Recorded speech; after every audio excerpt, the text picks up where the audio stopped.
another episode of Power On Podcast. I am one of your hosts, Taylor, and with me is Sushi. How you doing, Sushi? I'm doing okay. I got a bit of a headache. It's been a bit of a long week for me and I had to get a lot done. So I'm a little tired, but let's have a good episode. Exactly, we shall persevere. So, and also with us is the other host, Greg. How you doing, Greg? I'm going good. You kind of had a little bit of amnesia there for a second. And the host is... No, I- purposely. Purposely did that. That was. I have to mix it up sometimes. Instead of just botching it like I normally do. It'd be more interesting if it was amnesia.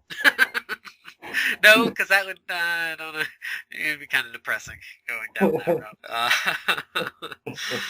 But yeah, oh goodness. But I'm a little, I got a little head pounding here myself, but I think it's from playing games too much. But I will survive. So yeah, the topic for today is a bit of a different one, I would say. This one's a little bit more partially personal, partially propaganda to play old games that we used to play, kind of thing. So, the topic here for this one would be that we're going for talking about games that I would say deserve or should be played through a second or more time through. And not simply for the fact of, for example, something like Nier, where you need to play it again, 3 or 4 times to get, at least 2 times to kind of get the whole spiel with the story and everything. This isn't like that, or multiple endings.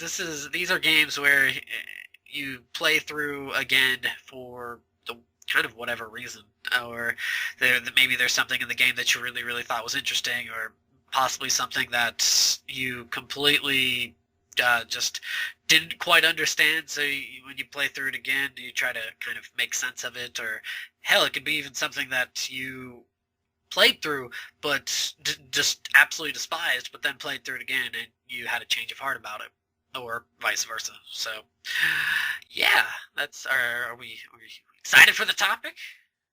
Yes. That sounds very unassuring. Maybe we all have amnesia.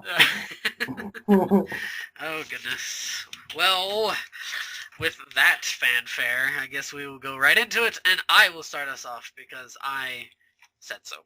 So I'm just going to throw this one out here because this is an awfully obvious one, and Sushi mentioned it when the topic first kind of came up.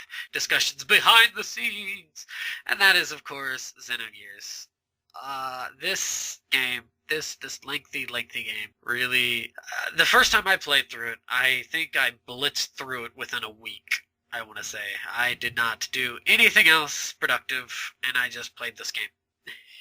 Unless you count leveling up in a video game productive, I did not do anything productive. I really, like, when you first play through the game, a lot of people generally kind of like it up to the second disc, and then everything falls apart by the time the second disc for financial reasons. Thank you, Square. But it's one of those games where a lot is going on. If you don't have an interest in things like philosophy, or if you don't have any sort of study in philosophy, some of the things you're just going to be like, okay, whatever, I don't care, or it just won't make sense to you. So if you're not versed in things like I always butcher his name, Nietzsche. I forgot. Sorry, German man, but I don't quite remember how to say your name. But or Freud. I mean, Freudian ideas and concepts are strewn throughout the whole game, but those are definitely 2 major ones, but there are plenty of others, and there's a lot that's going on that when you first play through it, unless you were really concentrating. I don't tend to do this sometimes when I play RPGs, so because I like to be kind of led. I don't want to. I don't shut it off, my brain completely off, but I like to be led by the game. So Uh, there's things in the game that's it wasn't until the second time I played through it that it actually kind of some of the things are like, oh wow, why did I not see this before? Why did I like some of the obvious nuance, not even subtle nuances, but just some of the obvious statements and events that happened that I just completely just I don't want to say blocked, but I didn't quite grasp what they were going for that first time through. And I don't know. I know, not Greg, but Sushi. I know you haven't really played all the way through it. Did you say you played a little bit of it, but Yeah, maybe around 25, 30 hours of it or something. right. So you're maybe about halfway through. Yeah, not quite done disc 1. So. So right. Well, disc 2 isn't long, sort of, but I know Greg, you recently just went through it. How do you feel about my kind of analysis of that? I could see it be a game you need to play to sort of get everything in again and how it relates to when and there, because it is a mystery the first time you play it. And like you said, if you're a very young or less educated person, some of the source material may go way over your head. So, yeah, I can understand that Xenogears would be one of those games you would have to play again to sort of soak what you knew about the first experience and take it into the second. Yeah, it's definitely like some people will say the story is convoluted. I don't know. I generally disagree with that. I don't think it's convoluted. I just think there's just so much going on that it's maybe a bit burdensome.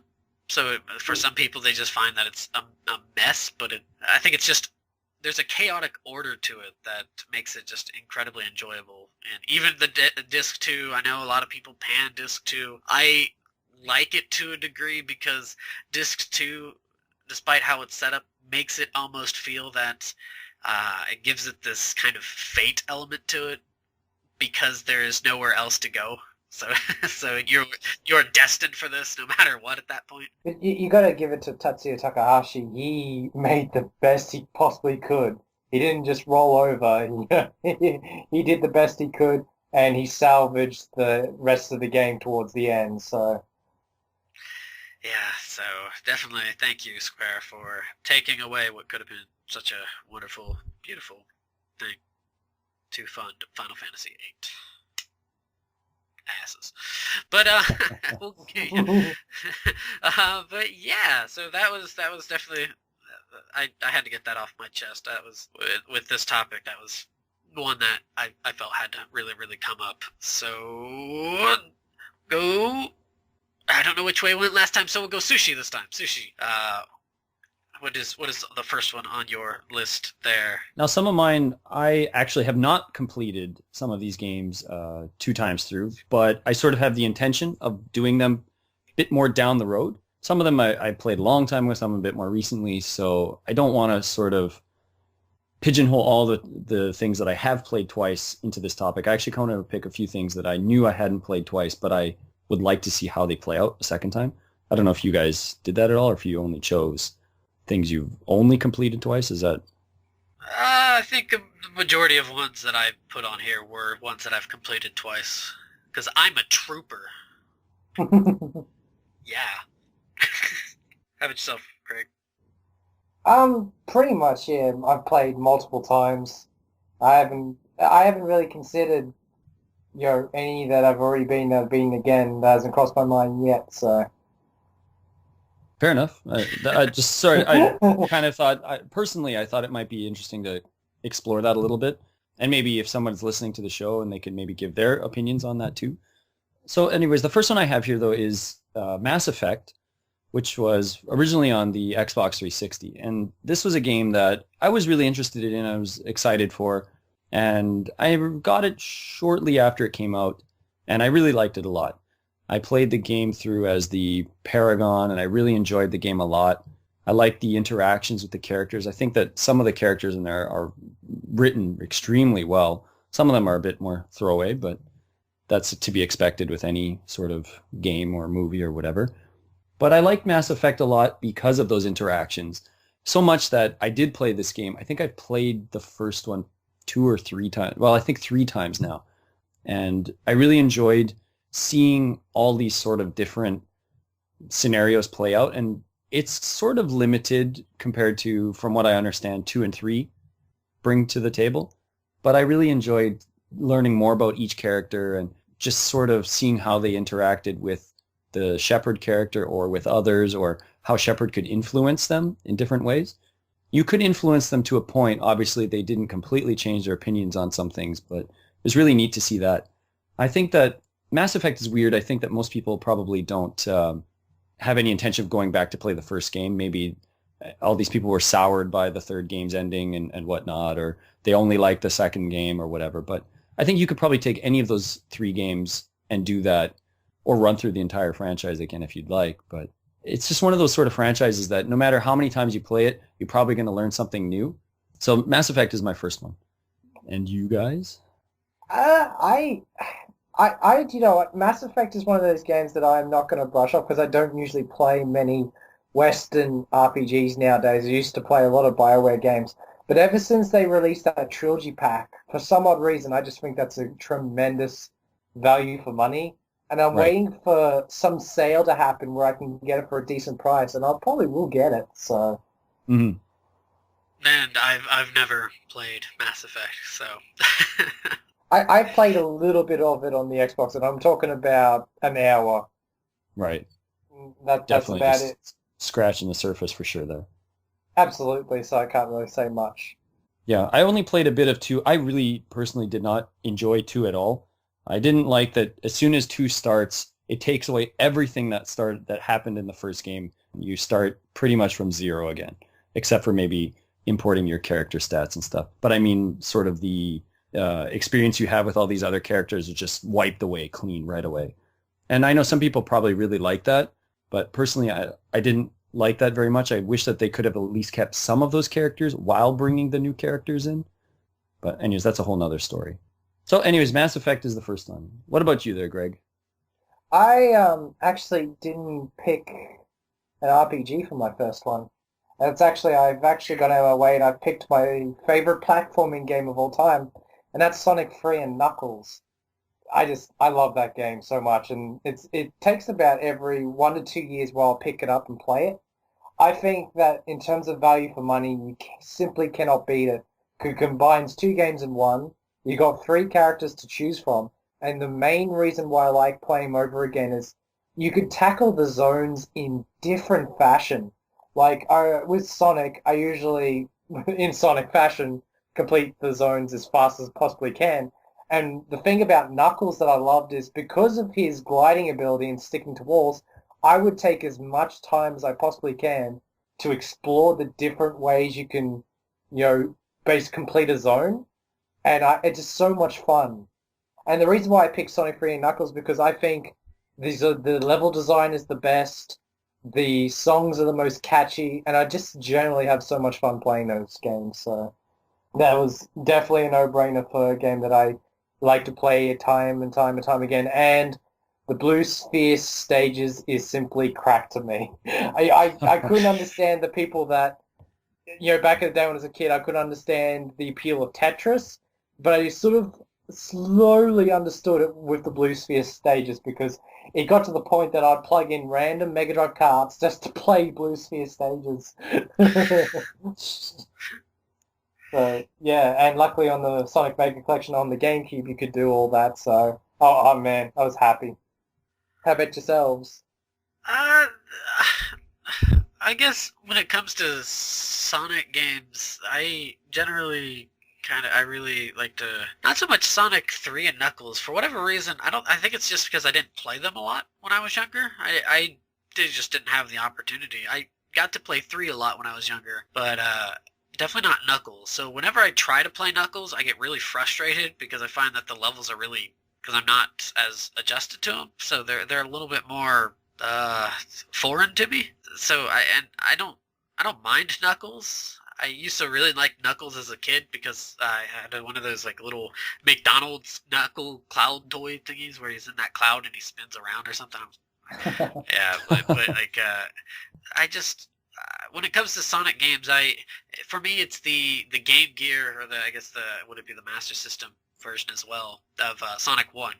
that's, for whatever reason, I can always go back to that one, especially playing it like on a Game Gear or something. That would be wonderful to do again. But at least Sonic 1, that for whatever reason, the music to me is always really catchy, and it's just I really enjoy playing through it. It's not that difficult. I don't think it's got some hit issues at times, I think, especially with certain bosses and like the bridge boss. But overall, I just really love the Sonic 1 for the Game Gear. So sorry, Greg, I do not share your sentiments. That's all right. Greg, sorry. In all honesty, you just want to play it for Yuzo Koshiro's music. It's so good, though. It is so good. I will admit something, that I actually have a special place for that, because the Game Gear version is the Master System version. Okay, it is. And that is the first Sonic game I ever played. So I also like that as well. Like the music is so good. I think I'm trying to think if that was his first game was, because he left Falcom and then he became a freelancer. I think that was one of the ones he did with Sega, along with Streets of Rage at that time and Shinobi games. So. Oh man. But yeah, Sushi, you were gonna disagree with Greg there too.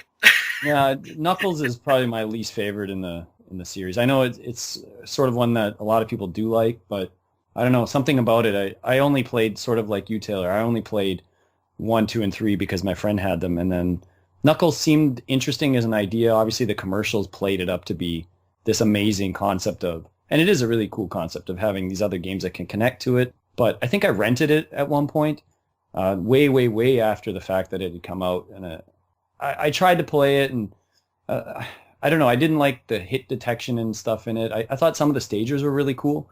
I remember there was like a pyramid stage, I think, and there was I hated that first stage, or whatever, that mushroom something. I actually liked it. That's where I was going with the whole exploring, because Mushroom Hill Zone with Knuckles, you can explore so many nooks and crannies. And I was so obsessed with finding the giant rings to go into the Blue Sphere stages. And you'd find them in the most odd places. And with Knuckles gliding and hooking onto walls, it made finding them a lot easier. Where with Sonic, if you fucked up with Sonic trying to find them, yeah, you'd have to hit the reset button. So yeah, I don't know. Maybe that was the thing. Maybe it was a game that wasn't really built for speed at all. Whereas the other Sonic games, where Sonic was in the game, but it was more or less a Knuckles game, as you said, because it was meant for the exploring. And I just had no interest in playing as Knuckles as a kid and as I got older. And I mean, I tried to play as Knuckles in whatever Sonic 2, and it's like Knuckles and Sonic 2, and it blows. It sucks. If you try to play those Sonic 2 and 3 games with Knuckles, they're kind of hard because his jump is not that good. His speed is a little bit slower. He's just kind of sucky at those games. He's much better in Sonic and Knuckles. Yeah, I used all characters effectively. I seriously thought having Tails and Sonic and Knuckles was such an oddity to the point, and the fact that he can go Super Tails, I just thought was weird. It was weird, but that was the charm of the game, that here's a character who's put onto the sidelines, and you can select him by himself throughout both games. So I think the novelty of having Tails and Sonic 3 and Knuckles is way better than having Knuckles and Sonic 2. Mm-hmm. So I kind of agree with Sushi there. I don't know, it feels like he's put in a game that wasn't made for him. Right. Every time I play it, so. Mm-hmm. All right, so back to me. Back to Taylor. Back to me. I will keep with that non-RPG theme, and I will mention Super Metroid. Now, Larg. I know Sushi doesn't like Super Metroid as much as some people, but... As much as most people. Well, I'm siding with Taylor here, so you're outnumbered. In your face, Sushi. That's all right. Super Metroid still sucks. Oh. It's not a bad game. It's really not. It's a good game. I don't like the play style of it. I really don't. I don't like Metroid in general. So. But do you know what's funny? I'm not one of those guys that climbed on back Super Metroid in the day for Metroid. I got a friend saying that it played like the newer Castlevania games. I was like, what? That's how I got into it. That's a long road to wander there. But yeah, Super Metroid. This game, the first time I actually played it, I saw a friend beating the final boss of it and doing the whole escape at the end, and so I was like, this is pretty awesome. I thought it was really kind of exciting how they did that. So I wanted to really play through it, and I enjoyed the aspects of kind of like searching and trying to discover all these hidden secrets throughout the Phoebes. Phoebes? What is the planet called? Help me here. What's the planet called? Is it Thebes or something? Something like that? I don't remember. Whatever. I was about to say something, but I think that might be the sector, not the bloody world. So. It could be, but whatever. The Metroid home planet, and you're going through here. Just the different areas. A lot of them are like well, not a lot of them, but some of them will feel kind of bland. I will agree, but I just think the exploration of the whole underneath the planet and everything was just a lot of fun, and finding those different secrets and trying to get into areas of the game that you shouldn't be in well, beforehand is always kind of fun. The first time I played through it, I hated the fish boss, the Kraken or whatever the hell that thing's name is. Holy mother of God, that boss, the first time you play through that game, that section is annoying. It is so annoying because your movement is slow, and you don't have a lot of control over everything quite yet.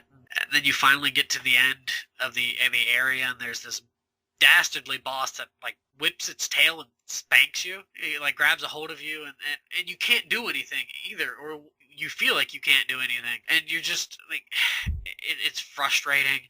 And that boss, like but going through it again, I actually discovered an easy way to beat the boss, like, because you can use the grapple beam, hook onto one of the grapple beams, and just electrocute that motherfucker and fry his ass. And it was wonderful. It was glorious, and it made me so happy. And just finding these little nuances in the game and the little secrets, like, multiple times through. And of course, seeing after you beat the game, it tells you your time and the percentage you've done it. So I had my friend that had showed me and stuff, we kind of had this competition to try to see how much we could get within a certain amount of time, and then also see if we could get the 100% and how fast we could do that and stuff. So I just have really great memories of that game, and just and of course, like, I think one of the times it was like, I think there was the thing about, if you beat it in a certain amount of time, you can see Samus in a bikini or something at the end. Which,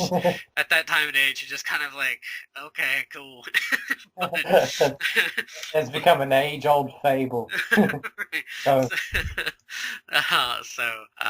yeah, definitely. I don't know. I really enjoy going through Super Metroid, and just either just beat it as quickly as possible, or to try to collect as much stuff as possible. So I don't know. What do you guys feel about that? Like I just mentioned before, I played Super Metroid directly after I played Castlevania Symphony of the Night and Castlevania Curse of Darkness, and then a friend of mine's like told me that it sort of plays, sort of the same format, except Samus shoots. I'm like, oh, okay, because I grew up and I saw magazines, and I kind of thought it was a stage-by-stage shooting game, didn't have any sort of appealing anything to me, and then I got explained to it. It's like, oh, it's open-ended, and I like that. So I had very happy memories, except for one part of the game. The fucking screw attack and wall jump. Oh my god. I was one of those people that did not get it, and I was stuck. And I got angry. I got very angry. I could see that. That part near the end, when you're having to fight the stupid mini bosses that are those gray mantises. Those were, like, the first time you fight those are incredibly frustrating, because you don't know how to approach it, so you just start shooting everything, and they're just kind of like, they do that, and they do these fucking flips and kicks and stuff, and you're like, god damn it! Ah! I think the problem with it is I played a lot of games where wall jumps are very relatively easy to pull off. Super Metroid was too intricate for a Super Nintendo game, and it just, I don't know. I think the wall kicks weren't too bad. It's just that wall kicks are definitely a timing thing. And there's a part near the column area that's kind of at the end of the game, but it's the same column you're escaping out of at the end of 1. Well, you're getting out of at 1 and escaping out of in 3. There's like that secret area off to the side where you kind of have to practice, otherwise you're kind of stuck. How to do, I think it's in that area, yeah, where you have to do the wall kicks to get out of there. I could be wrong, but I think when you get stuck there, because there's those little cute furry dudes who teach you how to do it. So you're like, okay, and you get the timing of it, and eventually you just kind of either you give up in frustration and wing your controller across the room, or you get it. So, and Sushi, what do you have to say for yourself? I mean, I played the game a long time ago. I'm not going to add too much just because I don't really like the game very much, so I don't want to be too critical of it. I think it is a very well-made game and all that, but I don't know, something about Metroid just doesn't strike me at all. The NES game, the Super Metroid, I played, I think, maybe an hour of Prime, and I just didn't get into it. I don't know, something about the universe doesn't strike me at all. So I know Metroid is one that a lot of people like, but just doesn't do it for me. I'm a quasi-Metroid fan. I love I like Metroid Fusion to some aspects. I like Metroid Zero Mission. I like Metroid Prime 1. I don't like Metroid Prime 2. There's something about that game that rubs me the wrong way, and I never finished it. Yeah, a lot of people didn't really care for 2 that much, but oh well.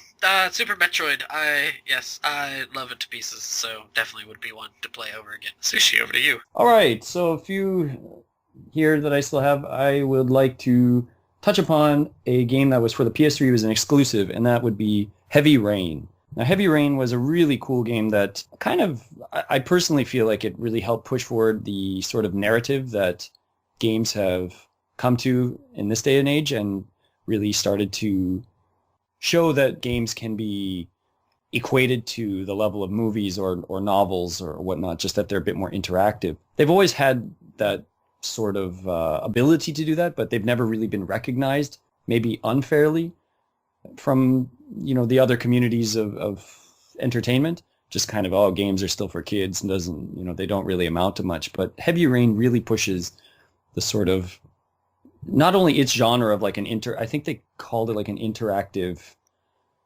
I forget, the company called it some sort of interactive game experience of some kind. I don't remember what they had some sort of catchphrase that they were throwing around like mad when it first came out, but it's just a really cool game. You sort of watch a lot of the game, sort of like Metal Gear Solid 4, but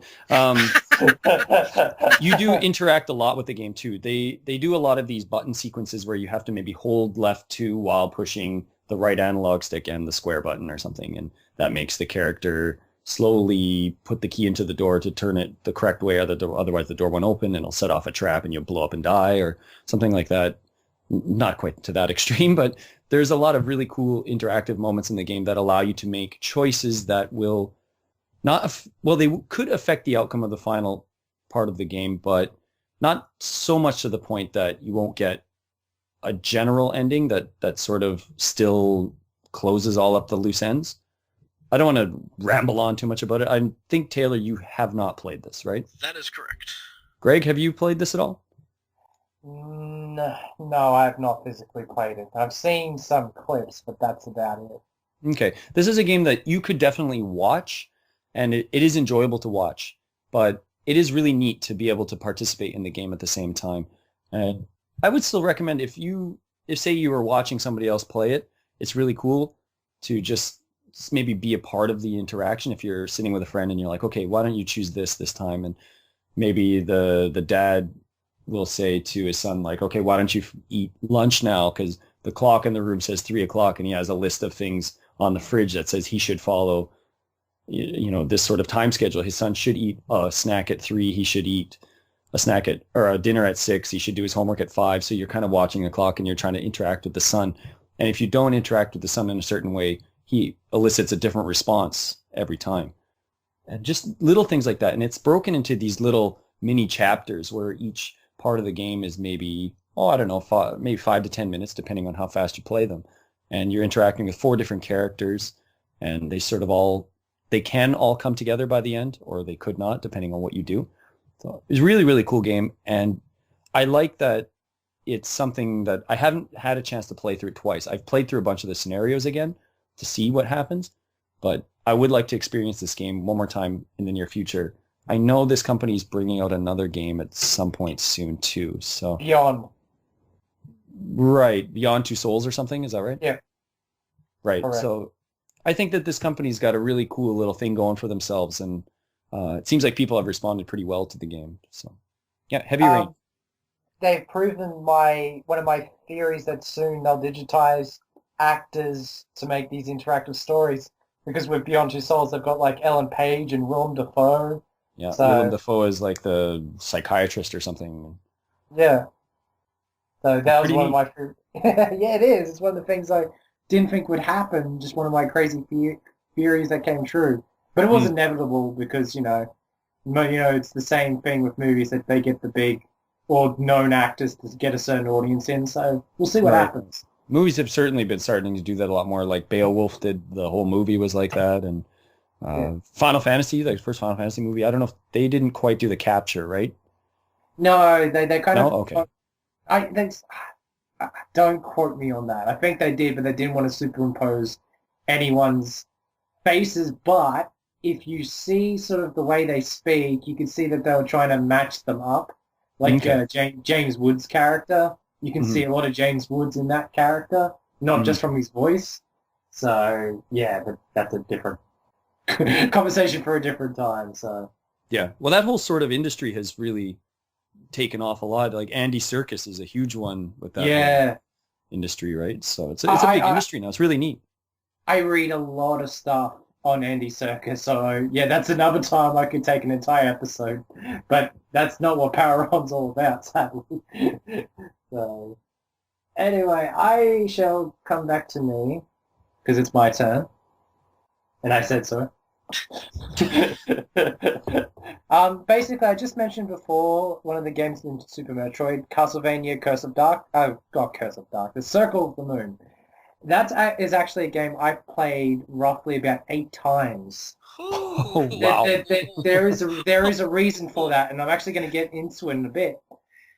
As far as launch titles is concerned, I think that's one of the greatest launch titles ever for a system because in the English countries, that was one of only 2 games. The other one was a port of Super Mario Bros. 2, otherwise known as the Doki Doki Panic game. It's a really good game. A lot of people bag the shit out of it, but I think it's actually a very decent Castlevania game. Sure, it doesn't have the Belmonts or Alucard, but it has a new set of characters that I kind of like what goes on. But I don't know, it's very quick. It's one of the more smaller Castlevania games, especially if you know where everything is, and I like the music and I like everything. Now you're wondering, why did I play it 8 times? Now this is the thing. When you beat the game, it gives you a passcode to change the mode of the game, and they've changed the mode of the game based on a class system. The first time you play in normal mode, but if you play it again, you may play Magician mode where all your defense and attack stats are lowered, but you begin the game with every spell card that you would have to gradually find in the game from the get-go so you can cast anything. Or you might beat the game again and gives you a code to do the thief mode, where you become a thief and everything you kill will drop something because there was a lot of rare drops in that game. So that made the game a bit easier. And there may be one for an archer mode where all your projectiles would have triple damage, but your attacks weren't. And for some odd reason, I wanted to play the game in different ways to see if I could beat it with these different classes. And it became kind of really addictive. So, yeah. I'm going to agree with you, Greg. I'm going to agree. I think Castlevania Circle of the Moon gets bagged on a lot. I don't know why. I guess because it doesn't feature the Belmonts and it's sort of a side story and it doesn't really follow any sort of the mythos. But Castlevania, come on. When people are like, well, there's a timeline. It's like, oh, come on. Castlevania's timeline is just so ridiculously convoluted and all that, right? It doesn't make any sense. If you're seriously that focused on the Castlevania timeline, you're playing Castlevania for the wrong reasons. Well, it goes back to what I've said in the past about there's many different types of Castlevania fandom. You've got the original Castlevania fans that just love the challenge and the frustration of the older Castlevania games. They don't really care about the timeline. The people connected with Symphony of the Night and the more story drawn out ones, they actually do care about the timeline. You know, as you said, and It is convoluted, but it's a lot better than a lot of games. I will say this to my dying breath. Zelda was never meant to have a timeline. Nintendo created that for the fans, nothing less. But yeah, Circle of the Moon, pretty good game. I like the setup of the game. I like the card system, except for those last two damn cards, which are almost impossible to get. But it's a fun game. It's just simple. It was brutal when it came out, though, because you couldn't see the damn thing on the GBA without any lighting. And it was actually pretty tough, too, most of it. Because, as you said, Greg, there were pretty much no drops in that game. You would get like 20 potions, and they'd give you, what, like 50 hit points or something? Something pitiful. It was not really useful at all.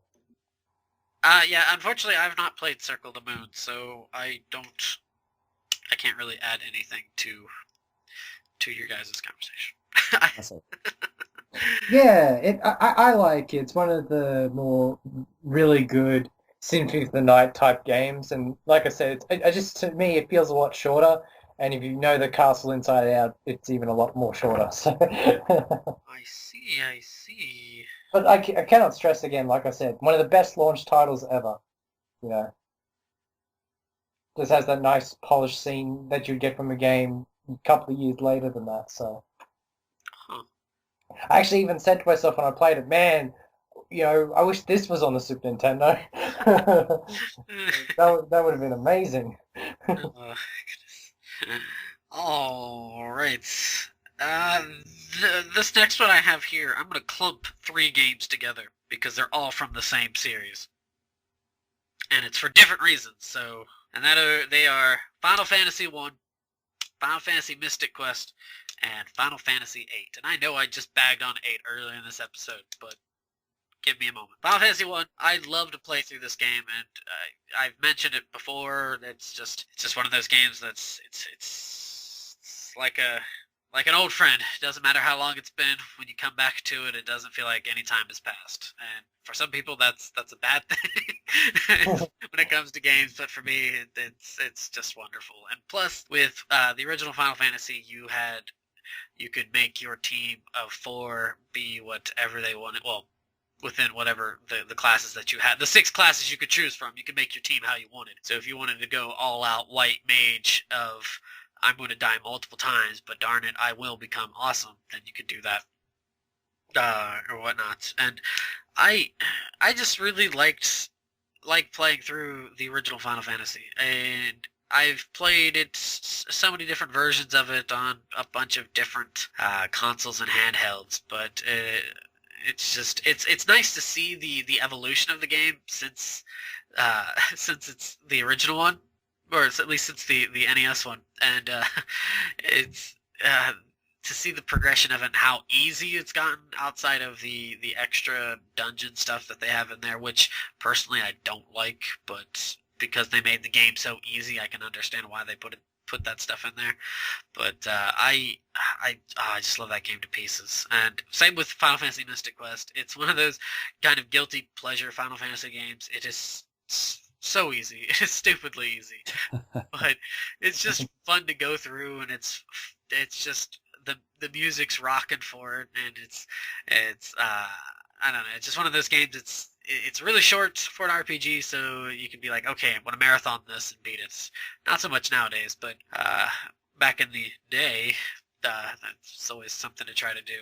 And it was one of those that when I was younger, I really liked to play it. And I remember as a kid, I got stuck at the ice pyramid because I didn't quite understand that you needed to use the sword to hit the switch on the stupid Sphinx statue at the beginning. So that took me forever to figure out, but once I did, I was like, oh my god, there's so much more of this game to play. Yay, so excited. So, and it did have some fun puzzles to it. Like there weren't too horribly many, but right before the ice pyramid, there was the kind of the waterfall puzzle that you had to move platforms into the right spot, which it wasn't that big of a deal, but they did have some puzzle to it. And then Final Fantasy VIII, I loved the demo of this game.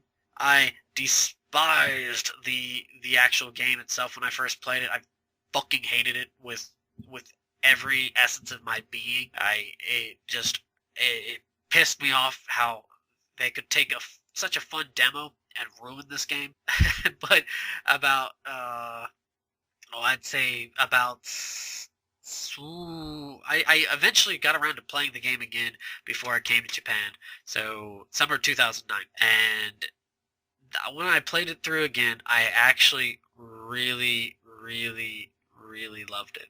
And if you did hate this game, try it again, I would say, and see how you feel. Don't try to leave every sort of preconceived notion or your experiences of playing it that first time, and if you despised it, try to keep that out of your mind and just play through it again.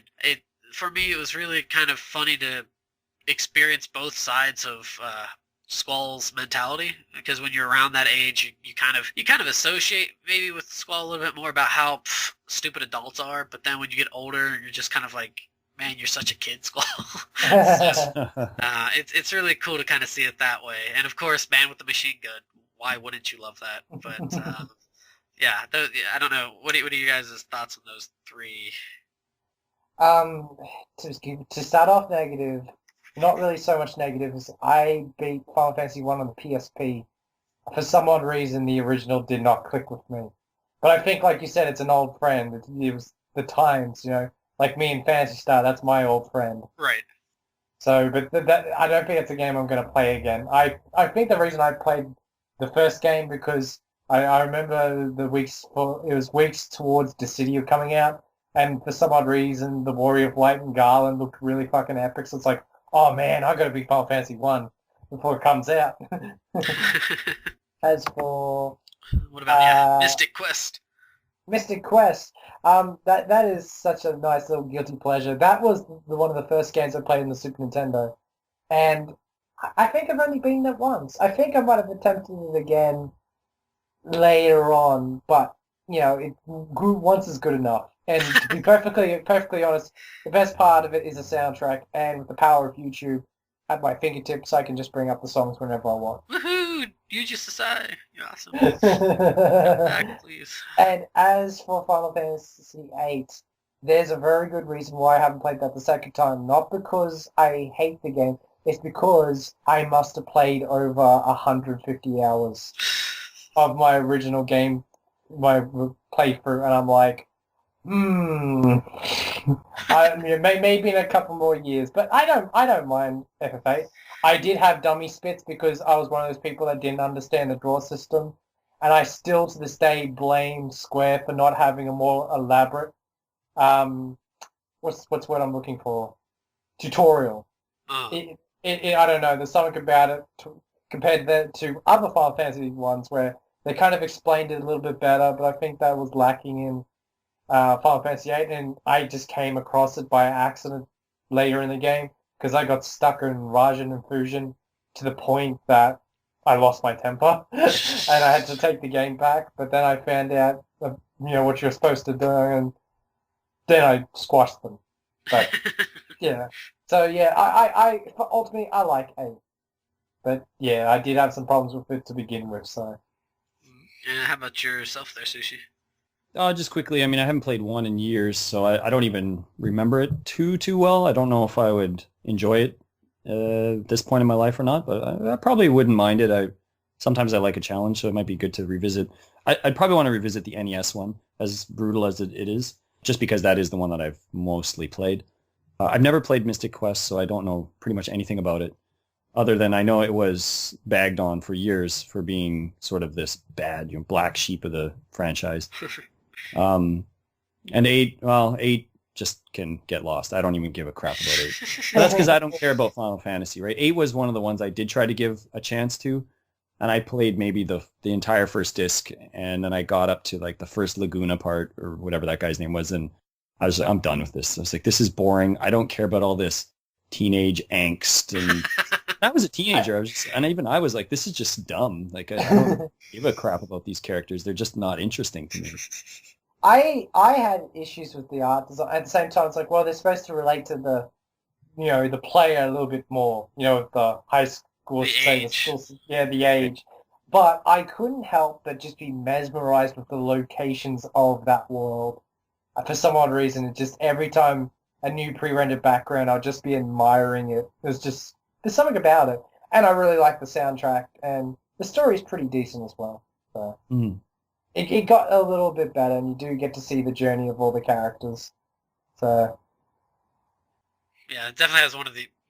It's a pretty awesome final area theme, the castle. Such a really good one. Great soundtrack. Great one. I think I've said before in a video, I chalked up Ultimisia's Castle as one of the best final dungeons ever.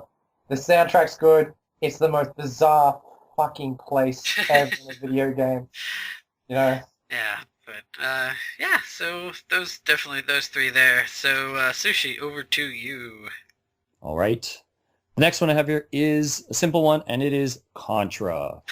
Now, the reason why I put Contra on here is for one reason only, and that is you get extreme satisfaction out of playing Contra a second time, and once you learn how to play the game the way it's meant to be played, and you don't use the Konami code, there you get such a sense of accomplishment and satisfaction just for yourself. It's not something that you go boasting around like, oh, I'm so good at Contra or whatever, but there's just something so gratifying about learning how to play Contra. And I could kind of see the same thing being with Gradius or anything that was really hard on the NES, particularly a lot of the Konami games, where you could have that crutch to give you these 30 lives and all that. But once you learn how to properly play the game, it was just amazing. It was great to play the game. It's a game that I can still play to this day and get through and not use the Konami code. And I still love it. I love that I can play through the game, and I feel so vindicated for all those times that I did die as a kid, and I'm just like, in your face, Contra. You know, like I'm now the master of Contra, right? Contra doesn't hold anything on me anymore. So Double Dragon 2 is kind of like that for me as well. Like Double Dragon 2, I just destroy. Like I go through it and I destroy it every single time. There's just something about the knee, man. It's just something about that, though, right? When you really can get through some of these old games, and maybe they were something that was really tough as a kid. Now you just sort of beat them so easily, but I come back to them every time. I don't know why. I love coming back to those games. So Contra is just one of those ones to me that I know a lot of people say, oh, Contra is so hard, and it is hard. But if you take the time to learn Contra is something you have to really work at. All the Contra games. Contra 4, man, I was getting destroyed on Contra 4. I think I played Contra 4 for a year straight, at least 2 or 3 times a week. And then I finally got to the end of that game, and I was destroying that game where I had 30 lives, and I started with 2, or there are 3 at the start. I was destroying Contra 4 at that point, and I still loved it because I had to work at it. And a lot of games don't give you that anymore, right? Well, you don't have to really work at it. You just level up your character in the platformer now. You just kind of keep punching characters, and then you get more experience points. You don't really have to learn much for a lot of new games, which I do like. I like a lot of them still, but it's kind of hard to find a game that nowadays that just kicks your ass, and you have to work at it. Contra, what do you guys think about Contra? I haven't sat down and actually played Contra in its entirety, or I think I've only played like one level of the first game, and that's pretty much it. Blasphemer! You do remember I come from Australia where the Master System reigns supreme. Right. But yeah, like I said, I lived in a township where the NES was pretty much barren. I didn't notice Contra. I actually did own an NES, but I didn't. I think I was getting to that stage where I only give a shit about swords and sorcery. So something like Contra I would have snuffed it. Mm-hmm. You know, it's like, oh, they army guys with guns, huh? And then it went over and saw Fabio on the cover of Iron Sword, just like, hey, this guy looks Conan. Let's play it. Well, that was kind of a bad choice, but but the sequel was much better. But you know what I mean. So, but now growing up and learning about the old games that people admired, like coming to this community, I didn't realize how big a deal Mega Man was. Like, I knew of it. I thought, oh, it's just this quirky little platform by Capcom. And it didn't hit me until I came to the community just how many people love it. And, you know, to a degree I've never seen before.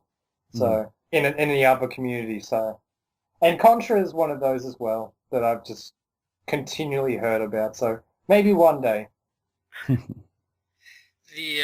I really enjoyed the first one. I played it. It was on. For a little while, I used to go to a daycare when I was younger, and they had this like arcade machine thing that actually had that Kung Fu and a couple other games on there. More than a couple, but there was a few other games on there. And I remember at the daycare, me and one of the other kids, we would play Contra 2 together, and it was so much fun. And we were so bad at it too, but it was great because you just get slaughtered, and you just kind of like, God damn it, do this again. And eventually it got to the point where I want to say I found out that it was available at the library. The library. Of course, Contra was available at the course. library. Of course, I know. What a great educational tool for Hell children. yeah. Contra. Yeah. Contra tells you that spread is supreme. I mean, in a place they want to be quiet and they have Contra. Well, no, you borrowed it out, like. And then, Oh, okay. so yeah. It wasn't like it had a system set No. up. Yeah, you borrowed the game out and stuff, and I would play that a lot, and I enjoyed it. I don't think I definitely wasn't like super duper awesomely good at it, but 3 for the Super Nintendo, I was really damn good at that one. But I think that one's a little easier, except for the top-down levels. Those top-down levels. Oh, yeah, those are... But it's always fun with the top-down levels is like you hit, I think it's both the bumper buttons, and he'll just spin around it. It's doing that weird 360. And the thing that was hard about that was because the gun was on the side, right? And it wasn't like in the middle, so you kind of had to adjust your character a lot, and it was really awkward. Yeah, especially if you had laser or just the regular machine gun, you're pretty much in trouble. So I really like those. Even the second top-down level, not so much, but the first one. There's a sand one, right? The second one? Sand Oh, one. yeah, I hated that one. Brutal. But I really loved Contra 3. That one I play over and over, and I was pretty damn good at it when I did it. So fucking hopping around on helicopters and stuff, all that. Oh, such an awesome game. But yeah. Contra. I guess over to you, Greg. Alrighty, this one is not a surprise since I'm obsessed with the game and want to beat every version possible, even though it's pretty much the same game. Or I should say games, and of course that's East 1 and 2. I have played a lot of versions of the game. Like a lot of versions of the game. Let's sound them off very quickly. East 1 on the Master System, East 1, 2 on the Famicom, and I've played East 1 and 2 on the PC Engine about 4 times. I've been Chronicles 3 times. I've played Legacy of East 1 and 2 on the DS once. And I've been East 1 on the Sega Saturn. And I think I'm missing one. But for some odd reason, I love the game so much. I mean, the first one was a great sort of little interesting game for the time on the Master System. But for some odd reason, 1 and 2 is just a representation of why I love video games. It was fun to play. The music still reigns as the best video game soundtrack ever. I really like the characters in the world of East 1 and 2. I know me and Taylor don't agree on East 2 in some regards, but I still really, really love East 2. And, I mean, as much as I love playing it over and over again, it's getting to that point where I can memorize a lot of things, and it's getting to the point that I'm starting to test myself time-wise and speed-running it. I've even gone the idea of seeing if I can upload a high score, because I'd like to have that competition of someone else trying to beat my score in East 1, because you can beat East 1 under 2 hours if you're really good at the game. So, yeah, and I'm still brushing my way to beat all versions of the game, because there's a few that are so obscure, like the IBM version in America, and there's, you know, the original MSX and the PC 88. There's so many of them. And I recently got the Steam version of Chronicles, so I'll have to go through that as well. What are your thoughts on that? And I was about to say, I've never made them speechless. Yeah. I played the PC Engine one, I guess. Played it once, and that was enough for me. I don't mind it. It's fine. I like things about it, but I didn't like it nearly enough to want to play it more than once. I mean, I have the PSP one. I might play that eventually. I'd like to see the graphical update and and whatnot. But yeah, I mean, Ys is Ys. It's kind of a franchise for me where I play one of them and I'm good. I just get one run through and I enjoy it, and I don't really feel like I need to experience it again. For me, I went into it just, I was amazed that a 16-bit CD version of Ys existed. I thought it was the greatest novelty I ever saw in my life, to the point that I had to download it.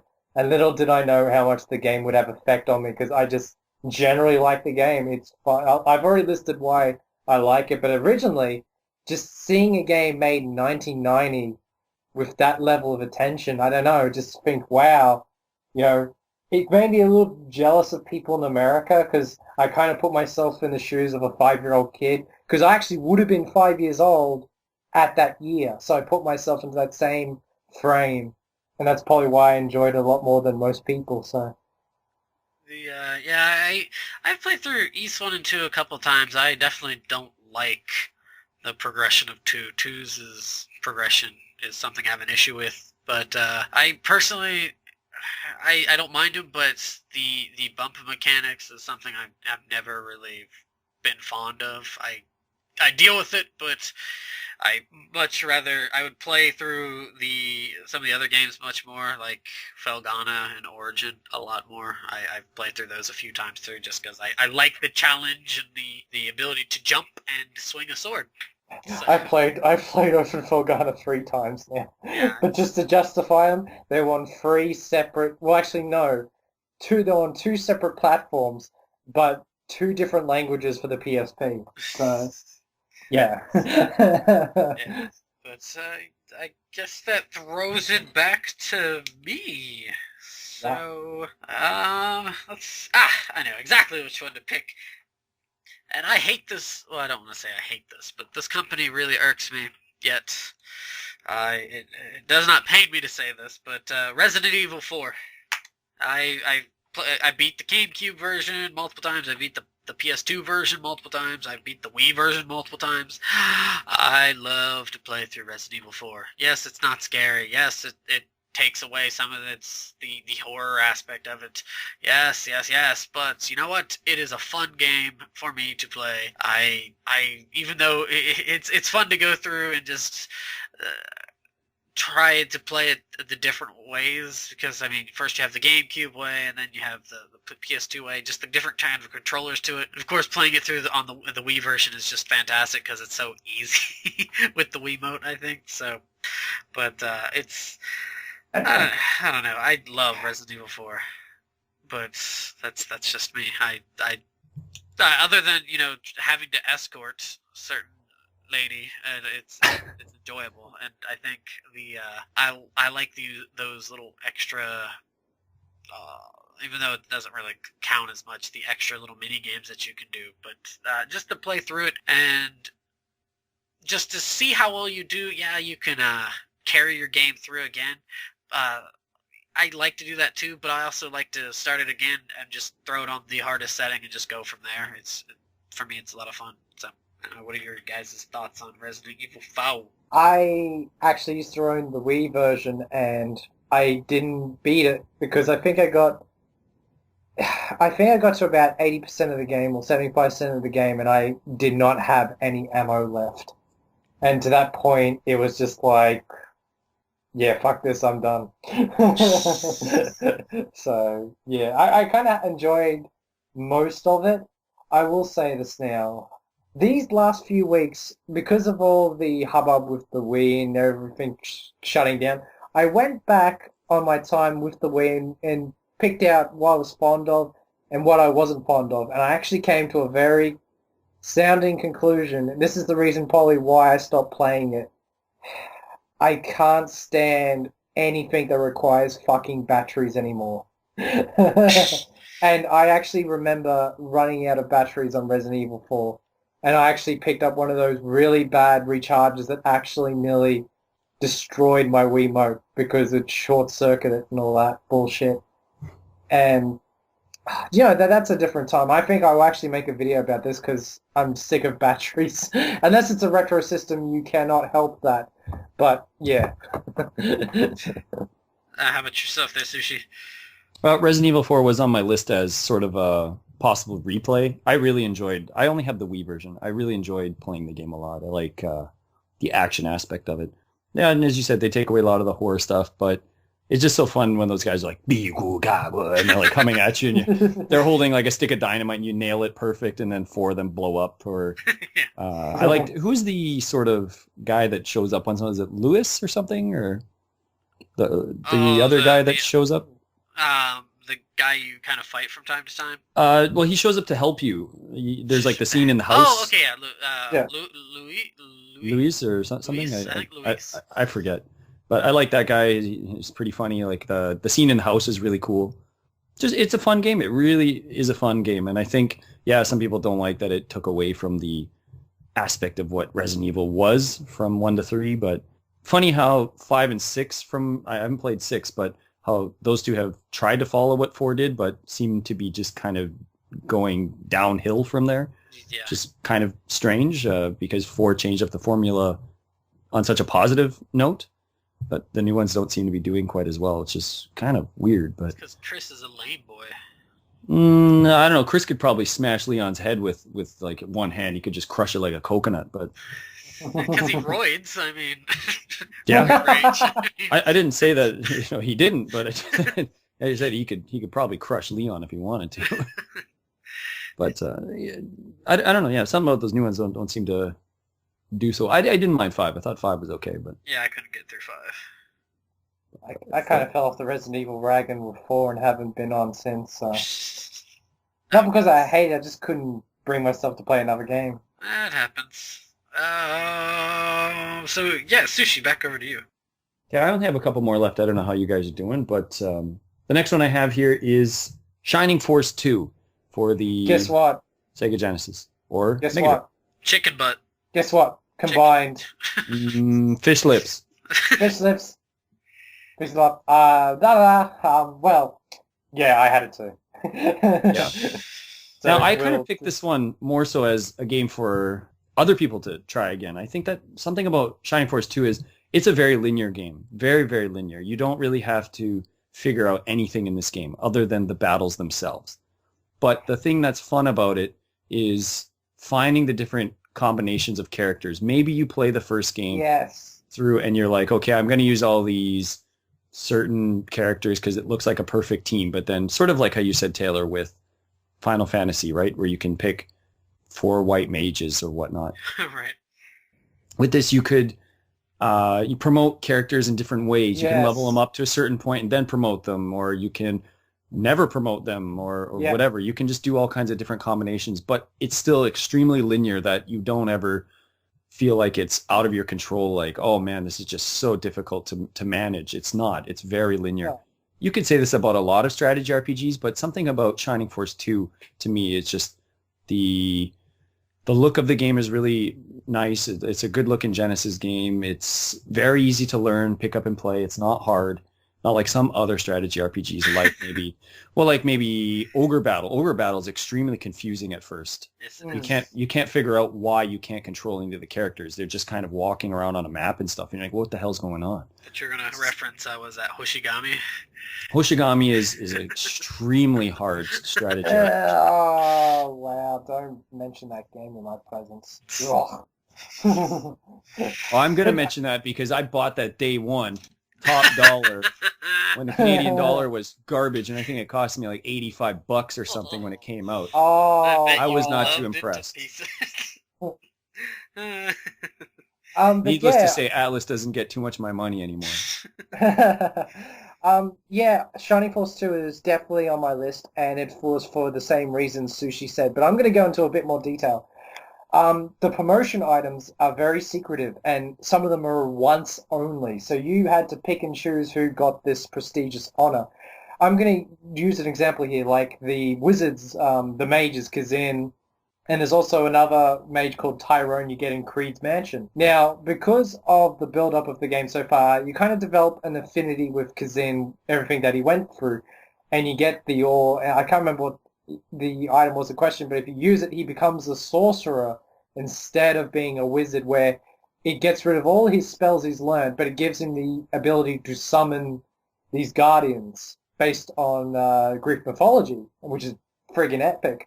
But me and my brother played the game so many times. We just decided once, it's like, hey, how about we hold that off and give the item to Tyrone and see what happens in his leveling? And I actually found out that he was better off in some aspects than Kazin.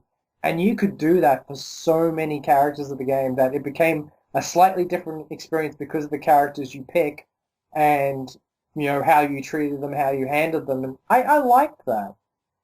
It helped because I love the story of Shining Force 2. I know a lot of people says it's simple, but there's something about it. It's a lot of character, a lot of rich in character. I love the scenarios of the game, everything that sets the battles up from one to the other. Great soundtrack, just everything ticks all the bars. So, Mm-hmm. And there then was a story. Yes. But, hey! Don't give that shit to me. There's a fucking story in the game. I know there's a story, but really, you play it for the story? It was one of the major things. Zeon, bad guy, needs 2 gems. The end. Go kill him. That's all you need to know. Case closed. I didn't. He's 1 and 2. You need some books. Go fight some bad things. The end. Obviously, you don't read the fine print. Sadness. No, You do not use a sword in this game. No, there was a story. I think there was more of a story than Shining Force 1, so... I would say they're on par. I wouldn't go to any length to say that they put a lot of effort into the story. I don't know, there's at least with 1, compared to 1's isn't quite as ripped off of from... Fire Emblem. I will say it's probably from character to character. Like, there's so many enemy generals that I liked, like Giship, cunning little shit he was. I really liked his character, what he does. But then you got people like Zalbard, where he looked epic, but essentially is, hey, I am General, hear me roar. And he was only for that damn battle, and that was it.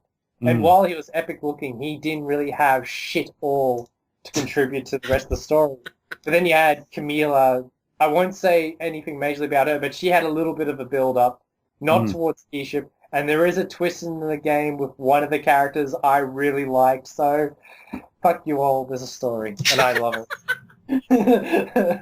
I'm not saying, no, I don't know. Like, for strat RPGs like Fire Emblem and Shining Force, I have a really difficult time playing them through again. Like, even though I recently played through Path of Radiance and Radiant Dawn again, I would not recommend it for people to play through again, just because unless you really enjoy the genre, because I don't know. Even even though I love those games, it's usually the first time playing through it and trying to do everything is always kind of the appeal for it for me, I guess. So I will say something very quickly. If you think the story simplified Sushi, go play Shining Force 3, because that one's a little bit more in-depth with, I don't know, nobility and which kingdom this is for. Not really so much with evil gods and all that things to begin with. And when you play all 3 scenarios, it's got like a Pulp Fiction-y effect where this took place here, there, and this took place here, there. So it's a lot more in-depth in that regard. I'm not saying that Shining Force 2 has a bad story. I'm just saying I don't care about the story. It's Shining Force, man. Who cares about the story? It's just get a bunch of cool characters together and beat everything down. That's all that matters to me. I care. And yes, it is that too. It's everything that makes it good. There's not one bad thing about Shining Force 2. Except the Red Baron killing the main character with 1 hit. That's bullshit. But yeah. That was kind of a warning. The Kraken is something wrong with Shining Force 2. The Kraken's a fun battle, but I will admit I had to do. I think everyone had to do that more than once. But over to you, Greg. But first, we have breaking news. Breaking news, and I'm main anchor here, and I am butthurt.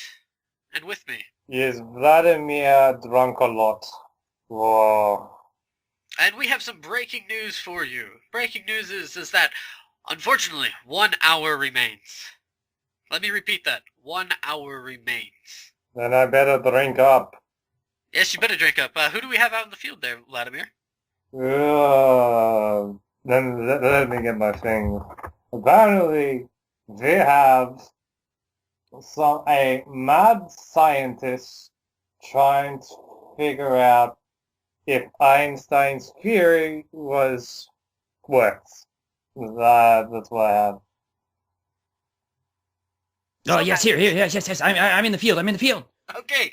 So 1 hour remains. What's the deal with this? What can you explain this a little bit more? Yes, apparently, if my calculations are correct, we only have 1 more hour. And what will happen after this hour? You might lose your pants, and the world will go boom, boom, boom, boom, boom, boom. Mad scientist, can you tell me for anyone who is sober, what should they do? Well, you might want to comfort your loved ones and have a drink and maybe put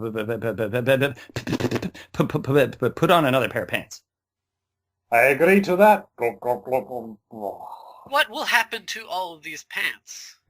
They're going to magically disappear into a giant black hole, never to be seen again. I need no better pants. Mine are sadly soiled. I see. Is there anybody that's trying to do anything? Are you trying to do anything? I'm trying to debate if the religion versus science debate is worth completing in the final hour of our existence. Couldn't that wait until after the? Never mind. Any sort of authorities that are trying to quell this, or people running around in the streets rampantly? What's the news with that? Well, they tried to burn down the local trees, and President President Dickhead has warranted a decree to all people to put on another pair of pants. I better get cracking then. Need no better pants. How is the liquor supply? Well, I hardly even know her. I think I do. And that, I drink. I see. I guess that. Thank you for your time, mad scientist. Hopefully, you can find something out because time is running short. Yeah, we might have to contact the half minute hero. Yeah. That might be a very good idea. So once again, let me repeat this: 1 hour remains. So I am butthurt. And I'm about to pass out. And please stay tuned for more information. It's over to you, Greg. Yes. Well, okay. Now, I said at the start that there wasn't really any to think of, like, I've already played once and thinking of playing again, but actually, in fact, there is actually one game, and as much as I played most Metal Gear games a second time, I actually have not sat down and played Metal Gear Solid 4 again. And that actually, for some odd reason, even though I've only played it once, still reigns as my favorite PS3 game. So, and yes, Sushi, I caught that little joke before about watching Metal Gear Solid 4. While that may be true in some regards, there is a good amount of section of gameplay in it. Now, the reason why I think it'd be a good game to tackle again is that first area is so open-ended. I can just picture there was multiple entry points that I could have gone. See, the thing about the first two Metal Gear Solid games is they're very corridor-esque.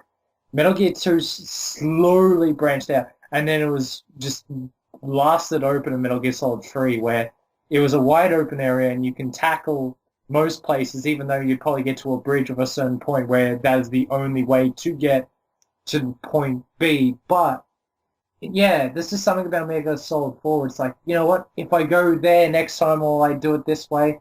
If I snipe this guy, I'm going to play it stealthy. I think you could say that about any Metal Gear Solid game where you wanted to play the game stealthy, or you want to just bum rush the game and kill everything in your path, you know? I mean, a lot of people say how they achieved playing Metal Gear Solid completely on stealth alone. It's not an easy task at all. People make it sound easy, but it's not. Yeah. A lot of effort and work going into that, that's for sure. Yeah. They use everything to their disposal because a lot of people don't think to tap on the walls, because I remember doing that a lot in the first game. Not so much in the later games, but I thought to myself, what if I did actually play this stealthy? Because it is actually to your advantage in Metal Gear Solid 3 if you don't kill anyone at one part of the game. Right. But yeah, to the rest of the game, yeah. Because with Metal Gear Solid, like I said, it's my favorite non-RPG series. Although my downfall is because sometimes I have a short temper, sometimes I'd say fuck it and destroy everything in the path. Especially I have something with machinery or just helicopters. Every time I see a helicopter, I have to shoot it down from the missile. I'm like, well, Greg, that's a bright idea. Let's just tell the entire world that you fucking exist. Doesn't matter, got the chopper.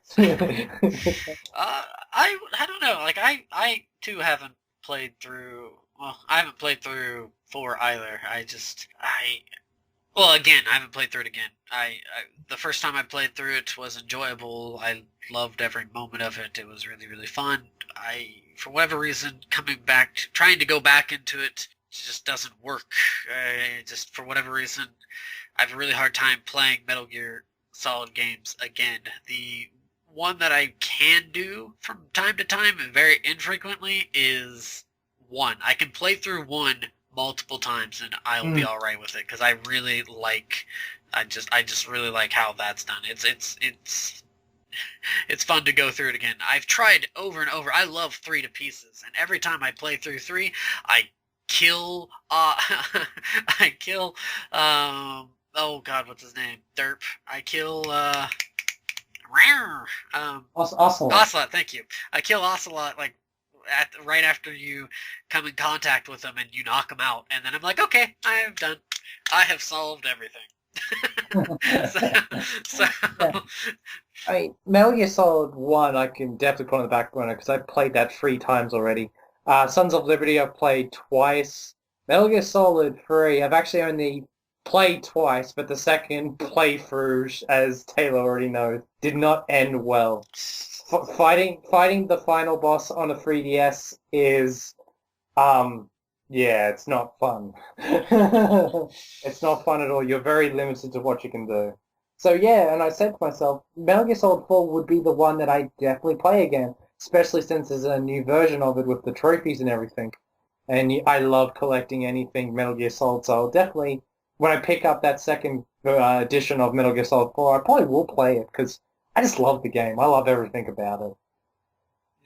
What about yourself there, Sushi? What are your... I had Metal Gear Solid as a game I'd like to replay. I have a copy of it, but not on me right now, so that's kind of why I never got back to playing it. But I'd like to play 1 probably again. 4, I think I played through 4, and then I think I played through, as you just said, Greg, just the first part again, just to kind of play through, as you said, try to go a different path or whatnot. But after I played through that part, I was just like, yeah, I don't really feel like I need to do any more after this. It gets a little bit more linear as the game goes on and on. It kind of takes away a lot of it. So I was just kind of not intrigued to keep going through it. Once you know the story, you don't really feel inclined to really follow all that story again. It's just quite a bit of information.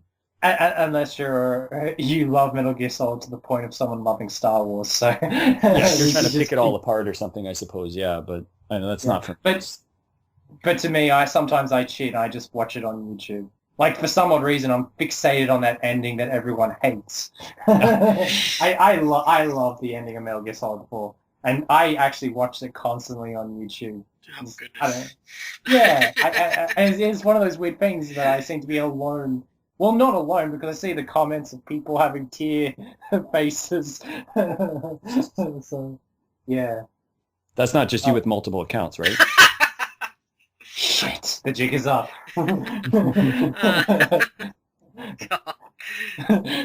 You've been found, Swagman. RPG Snake Man. Big Boss Forever. 004. Otacon's my man. Ocelot is... Oh, better not say that. That would have spoiled 3. No, I'm glad I caught myself then very quickly. So, back over to me then.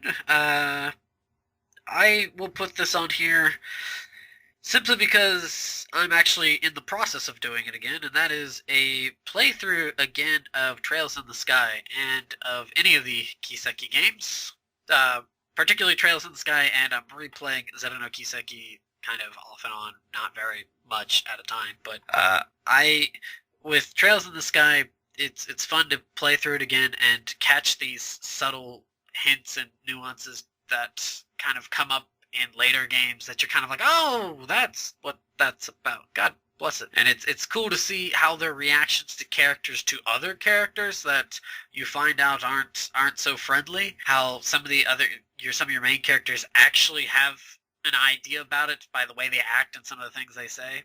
You don't catch until you've played through again. So, and plus the music's a lot of fun. By the second time through or so, if you didn't do all of the side quests, you can opt to do all the side quests, or you can just be like, whatever, I'm not going to do any of the side quests. Fuck the townspeople. I will do what I want. And that's kind of the same way I feel with the Zero no Kiseki there. It's a lot of fun to kind of play through it again there. So. I will say this now. I'm gonna give it another year before I play Trails in the Sky because I've been dying to play it again, and I think I need to have something to tide me over with the inevitable long rocking chair wait for SC in English. If it does, If it does. And then if it doesn't, then that probably motivate me to hit those fucking Japanese textbooks, even though I should because for other reasons, but... I'd say, yeah, like, from the first time that I played Trails, it was 2010. So, yeah, you're looking about a 3-year span before finally kind of coming back to it and playing it a bit more. And Zero no Kiseki not so much has time. Maybe that's like 2011. So about late 2011 or so. Or I think, maybe. Or early 2011. I don't know exactly when I played through it. I'm just trying to remember when I played through it. But even though Zero no Kiseki I can play again and again with Ao no Kiseki because just those two games are really freaking good. Like the music's great, and there's just what happens in them is a lot of fun. And Trails is it's just nice to kind of revisit it and pick up on things that have happened X amount of games ago that you're trying to like, oh yeah, I remember that. So, and I don't think you've played any of them, have you, Sushi? No, I have not. Okay, that's what I thought. So yeah, I guess over to you there, Sushi. Okay, I'm just going to do one last one here, and it is a game that's on the Genesis, and it's also a PC game, and I know it has kind of resurfaced in the last generation, and it is the Pirates franchise. This is, I might pronounce the name wrong, but Sid Meier's or Sid Meier's? Yeah, Sid Meier's Pirates franchise. The first one I played was on the Genesis. Greg, were you? No, I was just going to, I'll probably interject later on.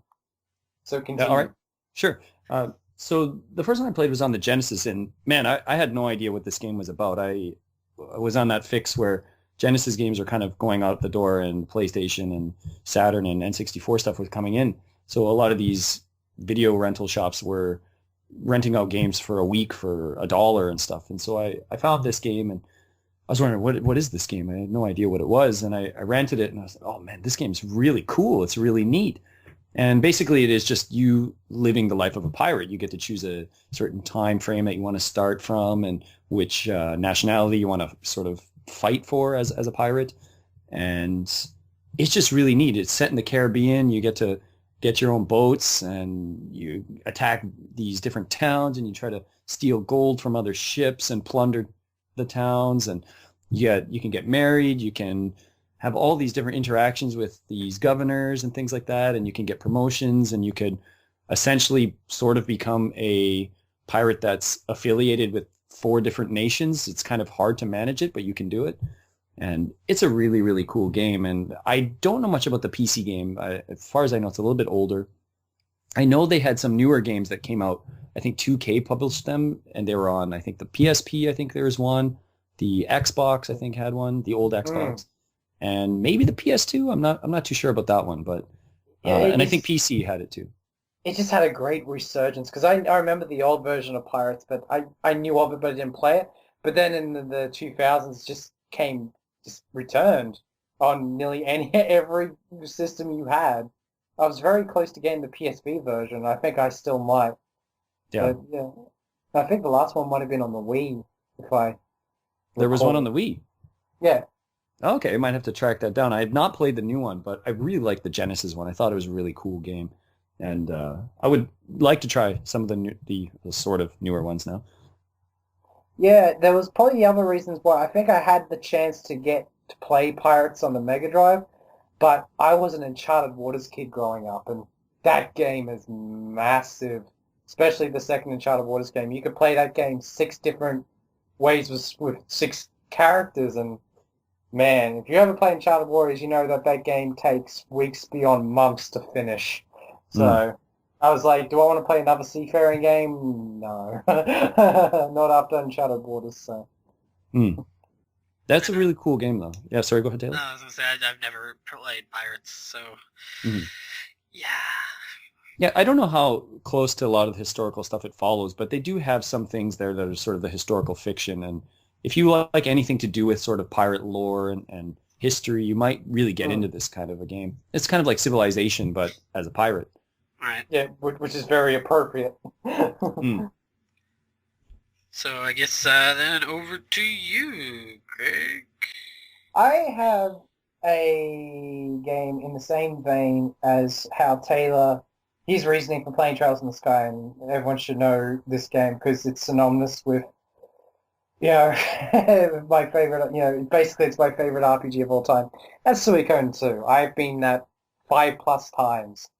And like you said with Trails in the Sky, you pick up on the nuances with how the games interject when you play, like Suikoden 1 before it, or you play the other game Suikoden 4, Suikoden 5, and if they all connect. It's so good to go back and play it after you've had these new experiences, especially with Suikoden 2, because the first time I played it, it was just basically for the game first time. The second time I played it because I was so obsessed with the game I wanted to play it again. The third time was so I could actually um, transfer the save from the first game to the second game and seeing a whole new event open up.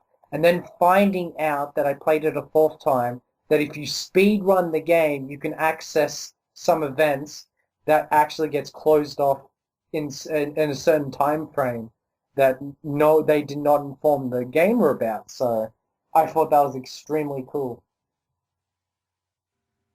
So there was multiple different reasons why I play Suikoden 2 over again, but I only need one reason. It's the best game ever made. End of story. Hold on to the superlatives there, sir. Oh, goodness. To get the time frame, that's really difficult. You can easily fail that easy. That was to do with the gunners. If you remember very back to Clive and Elsa. Yeah, they have some events open up if you only get to a town within a certain time frame, and that wasn't easy at all. I was about to say, have you really played those games, Sushi? I don't know if... I've only played some of one, and I played some of three. I really disliked three, so I've never really gone back to the franchise. Oh, okay.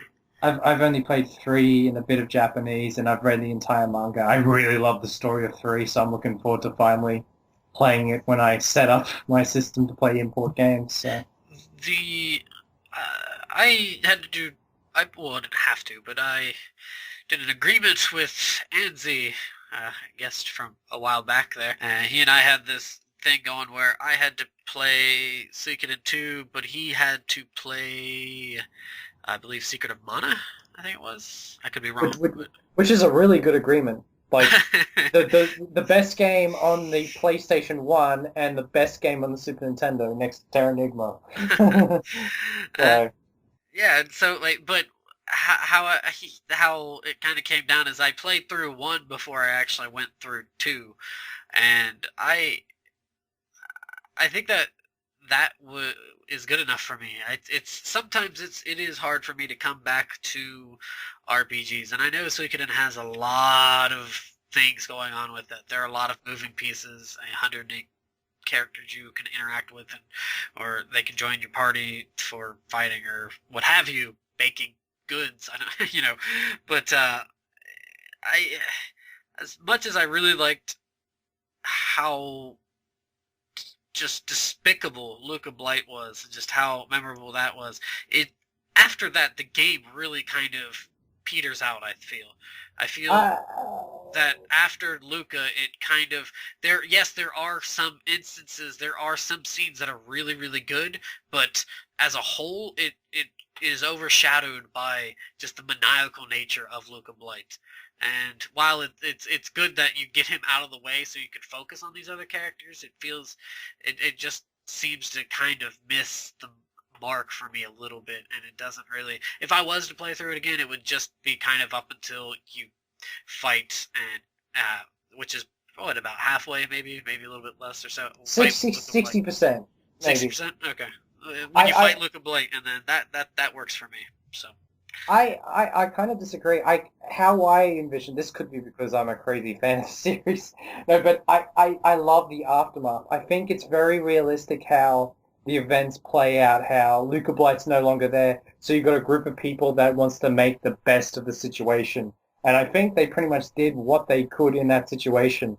And Well, yeah, I agree with that. It just, but that's not what I'm going for though. That it just doesn't feel like there's any like Joey's bits. I kind of I don't like how his story progresses personally. To an extent, I'm like okay with it, but then after a while, but then I don't know. It just feels like it's missing something. I mean, yeah, it's really hard to replace Luca, but they don't replace it with something else that really keeps it going very well. It doesn't. It seems like it meanders. That's what out of respect for Sushi, I think I might stop there because I could explain things in much great detail, but yeah, I might carry the podcast. So we'll probably just end it there. we'll have to And just very agree quickly, with disagree there. yeah, that might be in tough for another video. But very quickly, I will say the same reasons I like Suikoden 2 is the same reasons I mentioned with Shining Force 2. Because you have 108 characters, you have some room to go back and play with different characters. Because I think with the first time I played it, it was one part characters I like, one parts that just kicked ass on the battlefield, you know. So that's how I played. And then later on, I'd probably play some of the more goofy characters and try and find some of the Unite attacks. And just I got obsessed with maxing out everyone's stats and giving them the best equipment, and got into the role of being a commander, saying, "I'm giving everyone the best equipment. You're my army. You're gonna be the best." So yeah, I see. So and all I say just before we lead on, I just got one more thing to say. Konami, get off your ass and put it on PSN for fuck's sake. never. It will happen. Oh. Oh yes, it shall happen. Oh, dude. I'm gonna couple a couple of these together. I still have a few. So I don't know. So what do you guys? What do you have left, guys? I kind of want to end it on the best note possible, so... So That- you're out. Yeah. Meaning he wants to talk about how Jackie Chan Stuntmaster is actually the greatest PlayStation game ever. Oh, Not Suikoden. yeah, totally, man. I put next we're gonna talk. I thought he was gonna mention Orphan, but that was. But he's No, going to no, no. also mention Shadow Madness. No, we were also, but then so she's gonna mention the Spice Girls, you know. Yeah? Spice World. Oh goodness. Okay, so Swagman, you have nothing. How about yourself, Sushi? You tapped? I was going to talk about how to beat up a millionaire on the Dreamcast was the greatest game I've ever played in my life. Are you done? I mean, I still have a few here, but Okay. I don't want to spend Well, time on yeah, I this. still have 1, 2, 3, 4, 5, 6, 7, 8. Yeah, it's far too 9, many. 10. I have 10 left. I was prepared this time. So, Gentlemen, prepare to rapid fire.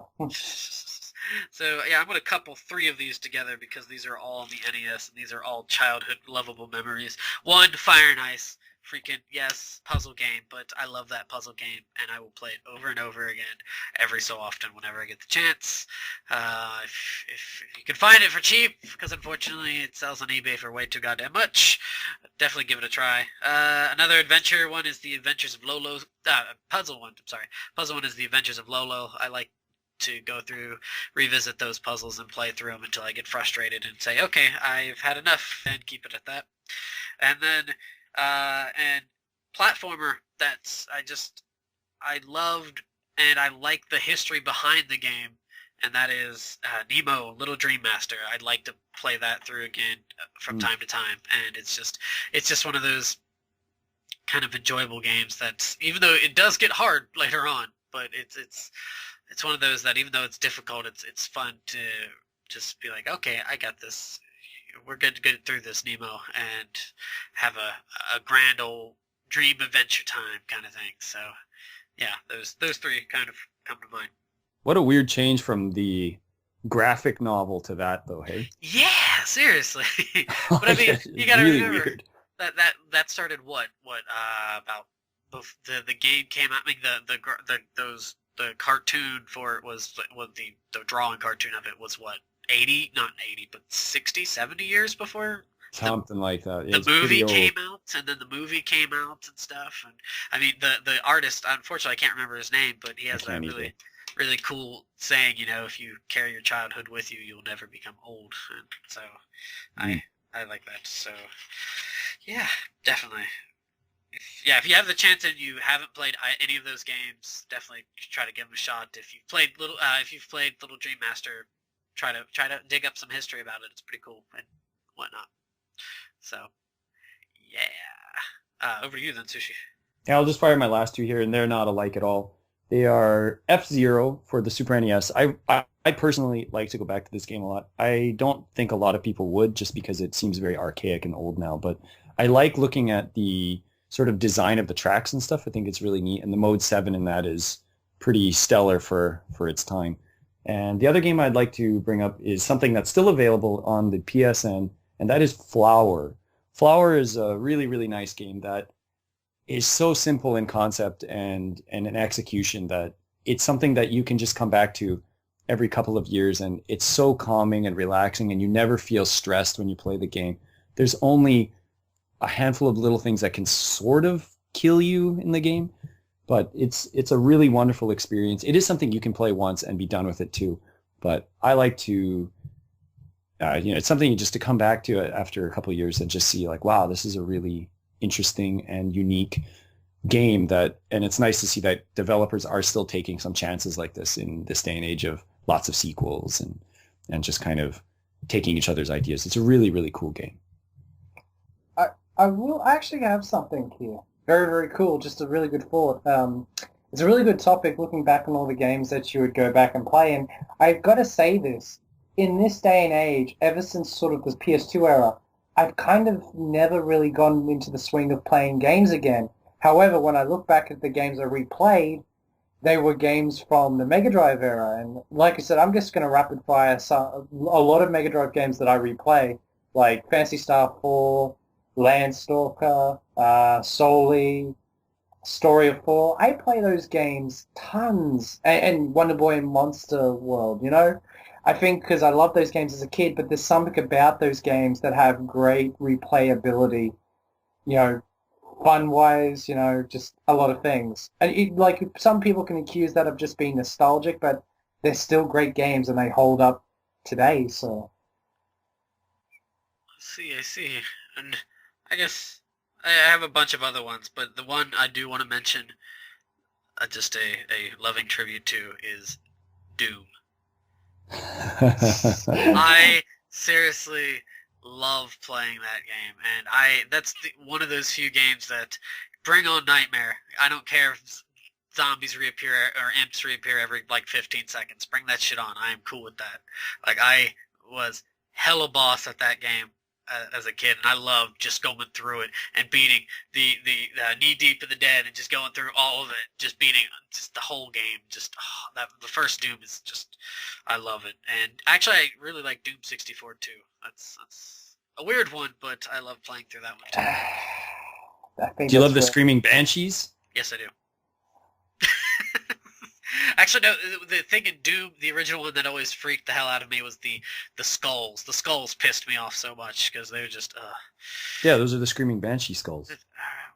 I don't think they have. I think they're just called like the Lost or something. Or They're the flaming skulls that fly yeah, too? yeah, yeah, I thought they were like banshees, but okay. yeah. Anyways, we're talking Well, about the same thing, so yeah, yeah, yeah, yeah. Those guys weren't very fun, no. especially when they're like coming Getting from spit across out this. from that floating head thing Oh that was like spitting them out at you. yeah, and they come across the screen and you're like, And they're like, "Bah!" and they scream. I have a confession to make. um, it was games like Doom and Wolfenstein that actually kind of didn't want to make me play first-person shooters for a very long time. So it's one of those genres that for me didn't hit my interest until the PS2 era for some odd reason. And like when I say that, I mean every first-person shooter that I played up until that point, I hated. There was no first-person shooter. I think the only one I kind of liked was Unreal Tournament. That was purely for the multiplayer aspect. But for some odd reason, they just weren't appealing until the PS2 era with those games like Time Splitters and Medal of Honor Frontline and all that. I don't know. But I remember this is a legendary moment with me and my dad. Is my dad also plays video games. He loves video games. He loves more Western RPGs. We went to our local computer store, gaming store, and they had Doom set up on the computer, and he tried to play a bit of it, and he said, "This is the worst thing I've ever played in my life." And ever since then, he's had this grudge against first-person shooters. I've kind of given it an easy break, but he always criticizes me if I ever play a first-person shooter. You're smarter than that. So, I don't know. yeah. I have a special place in my heart for Doom. So if you and your father want to bash on Doom, you do it elsewhere. Sorry. I don't know. There's some appeal about Doom, but just the feel of it, I don't know. Just doesn't. I don't know. I think I played the Super Nintendo version, and that was for half an hour. I'm like, yeah, I'm done. Oh, that's the Super Nintendo version. That's why you gave up. You're doing it wrong. Yeah, yeah. I heard the 32X version was more interesting, but yeah. I was not at the time. I wasn't in the right place. I was enjoying my gaming elsewhere. So yeah, that's the way it go. So yeah, that is it. If you guys definitely listening have any games you would say that definitely you should play again, or check out or games that you really enjoyed playing through again, or things that maybe you hated the first time and played through it again, then you loved it, or if you loved it the first time and then you played through it again, you're like, something's not quite right, and then you just kind of didn't feel quite the same about it, definitely let us know. We were definitely curious to hear your thoughts on this. The end. Yep. Shadow Madness. Shadow Madness. Shadow Madness. So what should we do? Should we do a GOM or try to be funny? I vote funny. And you vote funny. How about yourself, Swagman? I vote indifferent. You vote indifferent. Well, then we're gonna be funny. And in that case, I have thought of one that would be awesome just because it actually just came to mind. And that would be games you would find in hell. Doom. Now the titles of games you'd find in hell? Well, I don't know. It's be as open with it as you want to. Games you would find in hell.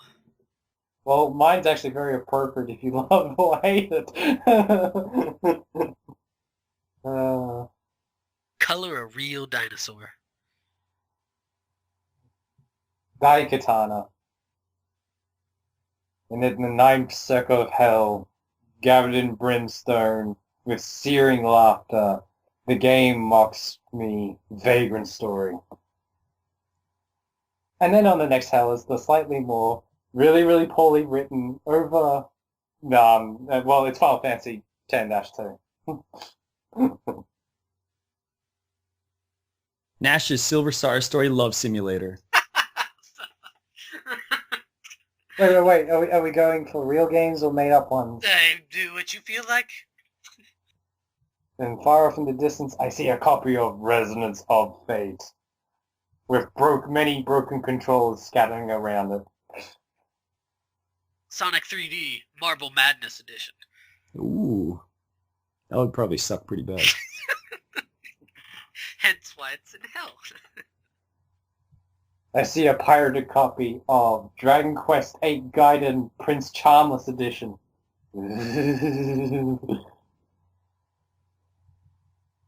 Sega Ass Fishing Bite It Edition. Fight it! That might not be a good thing to do down there. You never know where that ass has been. Falling Through Hell, Searching for Sailors. Shenmue 3. Blasphemous. Crazy Taxi 4 to Hell and Back. Bromance and Gaga. Be a bro and clamor for the heart of Gaga. Is that like Sega Gaga, the Lady Gaga edition? It was romancing Saga. Yeah, Sushi, are you trying to symbolize that Sega's going to hell? If they haven't already. I kid. Super Mario Galaxy Hell Edition. Metal Gear Solid 3, Snake Beater, Go Blind. Ooh. Paper Cut Boy. Ooh. Ninja Gaiden 4 featuring more birds. And nothing but birds. And maybe 2 bats. Castlevania Underground with 4 times the jumping humpers. 3D dot game hellholes. Loco Roco in hell. Tales of Broken Innocence. Rated. Tales of Bedroom. Tales of the Abyss.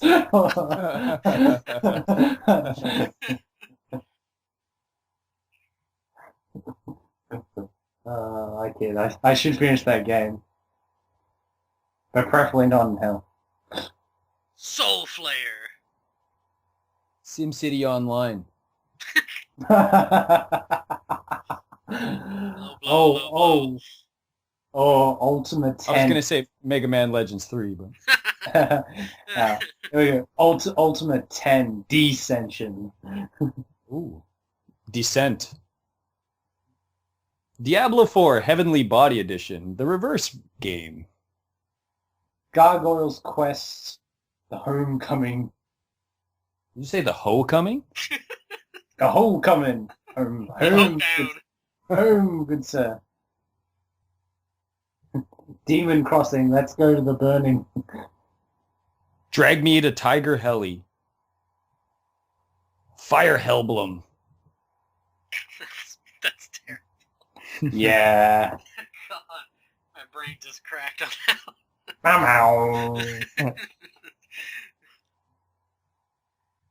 Flaming Force, a legacy of poor intention. Mario Taint. Ooh. Zone of the End. Zone of Benders. Ooh. Featuring more Snake Eater.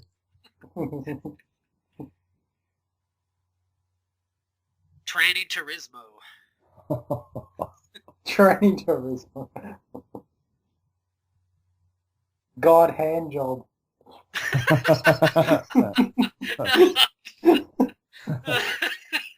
I think that's one hand job you don't want.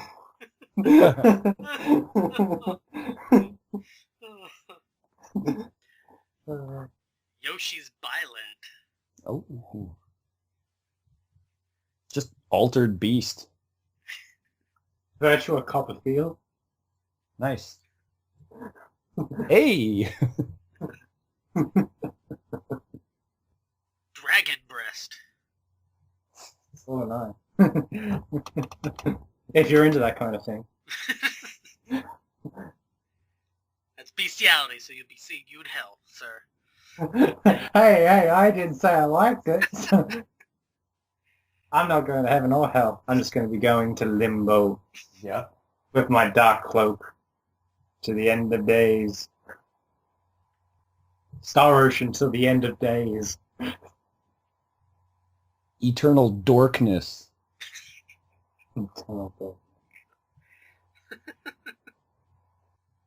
Ooh, Fantasy Bar. Online. White men can jump. That's definitely in hell. And it's definitely on the Jaguar. Well, it's on some other random cat that we don't talk about very It's on the often. puma. It's on the leopard. A leopard print leopard machine. Like skin-tight pants. Plumbers don't wear ties, 99, because the series is popular in hell. Manstalker. Ooh. The never-ending story of the game. Dude, where's my card? The game. I think it's just scaring me just thinking about it. Ooh. Metal queer for the straight guy. Solid 4. No, I said that wrong. It's metal queer I for the straight guy. Take 2. Solid 4. Actually, a pretty funny show. Dead or dead? 2. Dead core. The deadening. Shadow Madness. Chocobo's S&M dungeon. Ooh. I'm going to steal Sushi's thunder here and say the Data East collection. That's why I can't find that damn game. Gotta go to hell to get it. Karnov breaks hell. Probably Karnov breaks wind is probably the real game. Bayou Billy 2, I can't believe they made a sequel. Michael Jackson's Moonwalker, 2010 edition. Ooh. 3 years too late.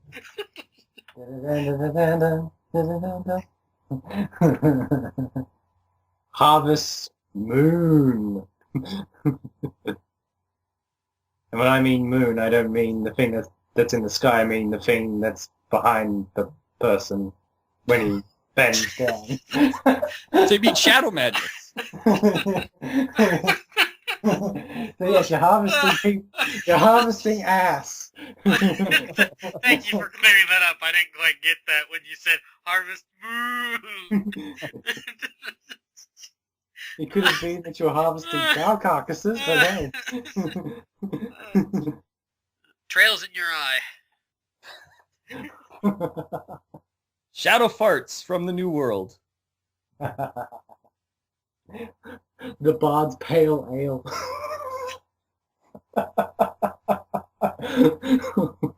Oh, shit. Thousand Arms. Stroke it again. Oh. Lufia As in- 2. First. God damn it, sorry. First, sorry. No, you first. Okay, Lufia 2. The Rise of the Sinistral Cock.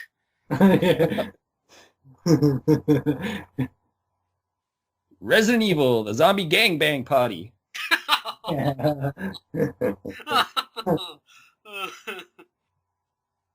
Ooh, Tales of Humphonia. Tales of Fantasia. What, you expecting me to do something rude? Yeah, like Tales in Manasia. No, I just think the original game is scary. Yeah, whatever. Ooh. Nights into Creams. Oh. Final Fantasy X, Laugh Like Tidus Edition.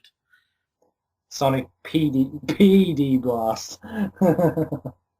No, it's juvenile.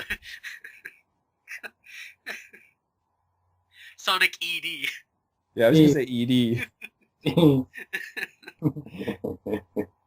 Street Fighter 3, Third Poke. You mean Third Stroke?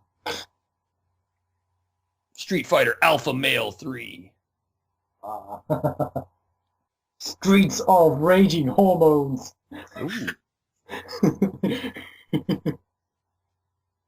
Power Bone Collection.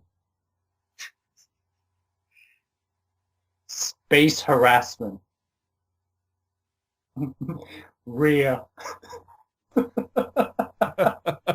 That's pretty good. You might want to put that one after your moon one there, just to clarify. Dear. Homo bringer. Now here's what I hope we don't get called out for, but Jet Grind Rapio. Oh. I don't know, with some of the other ones that I've been slamming out there, and Nah, just the other that's ones in general.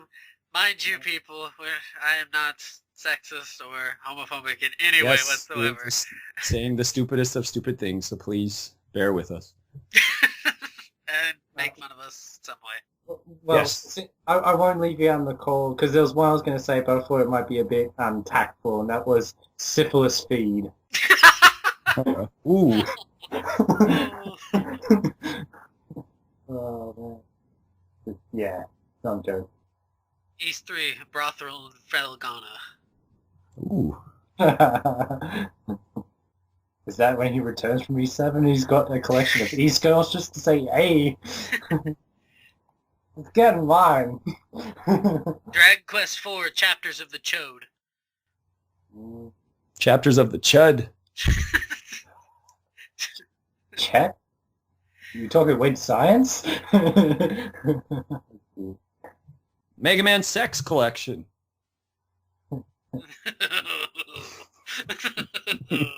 Don't rub Snake Man. Or Hard Man. When Snake Man met Hard Man, Spark Man appeared. Oh, man. Thunder Horse 5, plowing you sideways. The really cheeky boys. Yeah, Capcom's cheeky boys. Star Ocean Blowsphere. Assassin's Creep. Ghosts and Gobblers. Ooh.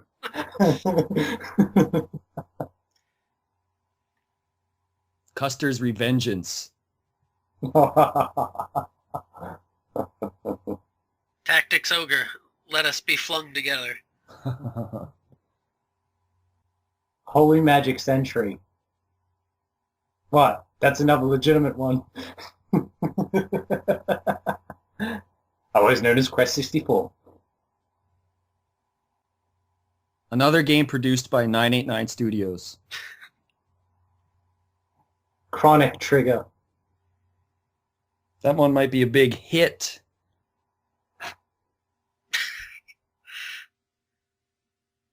Legend of Zelda Skyward Rod. Bushido Boner. Tear Ring Saga. Oh, shit. I've always liked Ring of Red.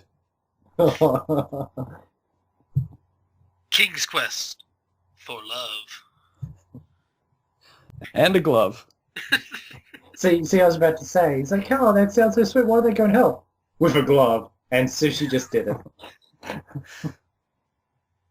Wild Arms Flailing.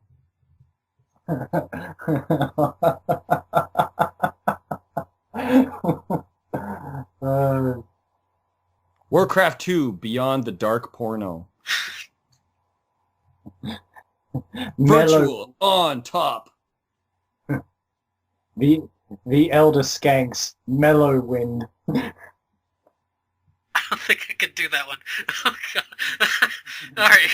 Some might have to be edited. This is So. so horrible. Say it. I can just edit it out. The third birthday. Bow chicka wow wow. Oh, that's so bad. The third birthday suit? The horrible imagery that comes to mind with that. Oh, yes. Twisted Tales of Spike McDung. Chlamydia, Final Fantasy. Labia Odyssey. The Simpsons, Hit That and Run. Pandora's Titties. Where does that come from? I just saw Pandora's Tower. It's like, that was titties. That is a hell of a stretch, sir. Donkey's Kong. So does that mean that the documentary or the contest would be the King of Kong a fistful of quarter load?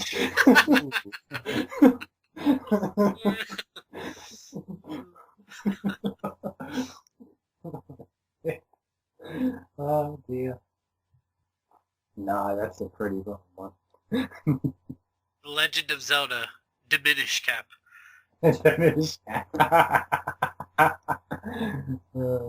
Star Foxy Lady. Gizzards and Warriors 3. Sin and Punishment Sadist Edition. Mario Fart 7. Super Monkey Balls Deluxe. Shadow of His Colossus. Sonic the Hedgehog. Icock. So that may just be an Icock in the Shadow of His Colossus edition HD. Good old irritating stick. The Legend of Zelda, A Dink to the Past. Legend of Zelda, A Twink in the Past. That's a Twinkie, right? Not quite. Cum Shot, starring Donald Fuck.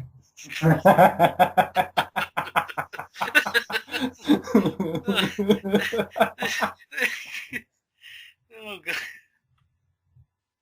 This title is just totally wrong, and it's a real game. Project IGI, I'm going in. That would be Night Trap Edition.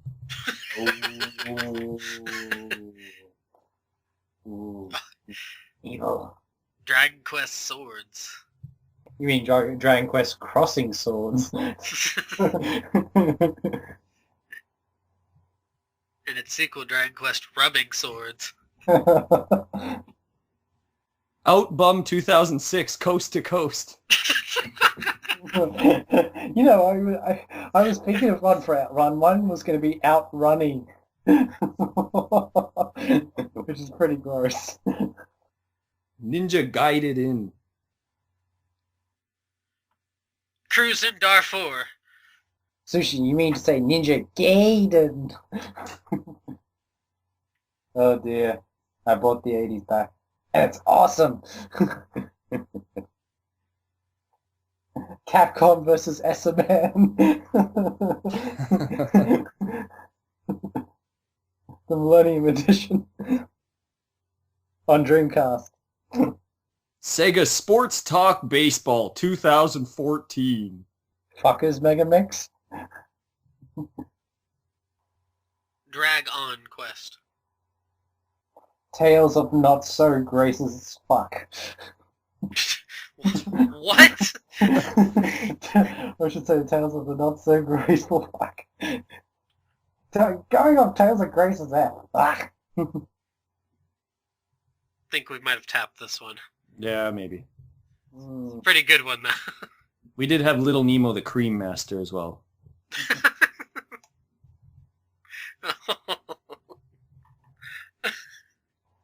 Ooh, Golden Backs. Heavy Golden Rain. How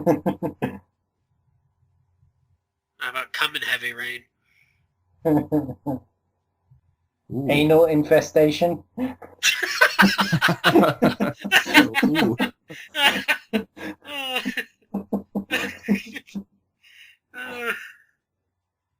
Even though I already said this game, I'm going to re-say it. Star Ocean to the rear end of time. Hydlide returns. Charles Barkley's Pucker Up and Jam. Charles Barkley, Pucker Up and Cram. Anal Fantasy 7. Marky Mark's Make My Video Again. Now featuring more crisscross.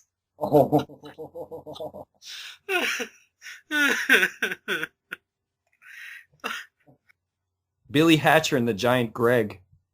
Oh. Ash, asshole slammed hard. Yeah, that's one I'm not going to be renting out. Oh my god, I can't believe I'm saying this. Tick, Jam, and Pearl.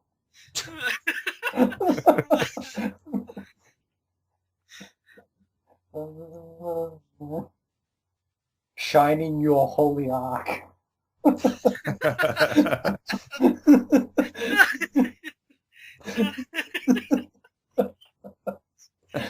that's a good... Oh, damn. Oh, shit. Resident Evil Code Erotica.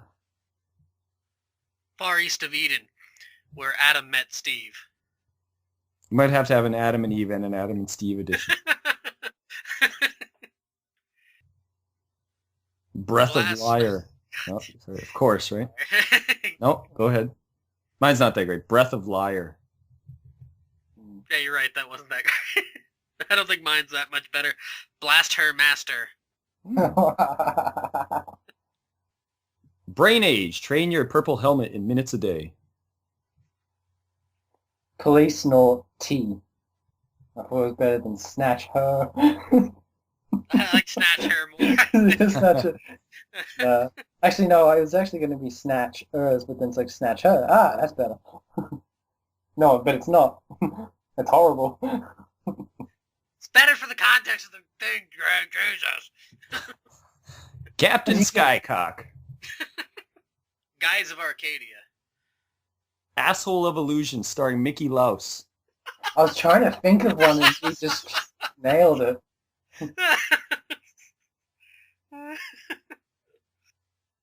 Super Hemorrhoid. Astonish Her Story. Road Avenge Her. East 1 and 2. Eternal. Because it sucks. Oh. Joking aside. East 1 and 2. Internal. Internal. There you go. Donkey's Kong returns. Castlevania 3. Dracula's Purse. Castlevania 2, Simon's Quenched. Castlevania 3, Dracula's Hearse. Castlevania, Lordess of Shadow. Halo, Reach Around. Hyperdimension Neura. Disgaea Threesome. Absence of Justice. Well done. And the sequel, Disgaea, Hour of Darkness. That's an orgy. Thank you for enlightening us on that. Ooh. DK, King of Sting.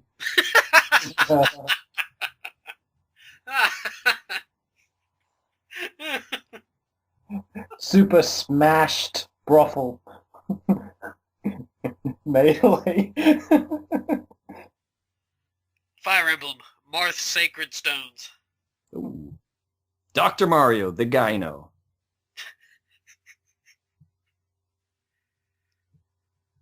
Ooh. Drawn to Wife. That's not evil. It could be. You do better than that. Dungeons and Dragons, Warriors of the Eternal Bum. I may be the only person that gets that reference. Uninvited to everything. Oh, that's a good one. Deja Poo. Monster Hammer.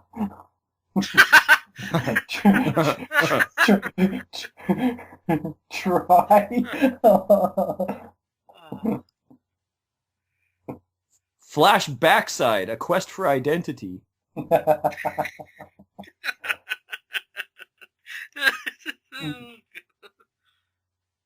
Pocket Quite- Slime. A quest for exhibitionism.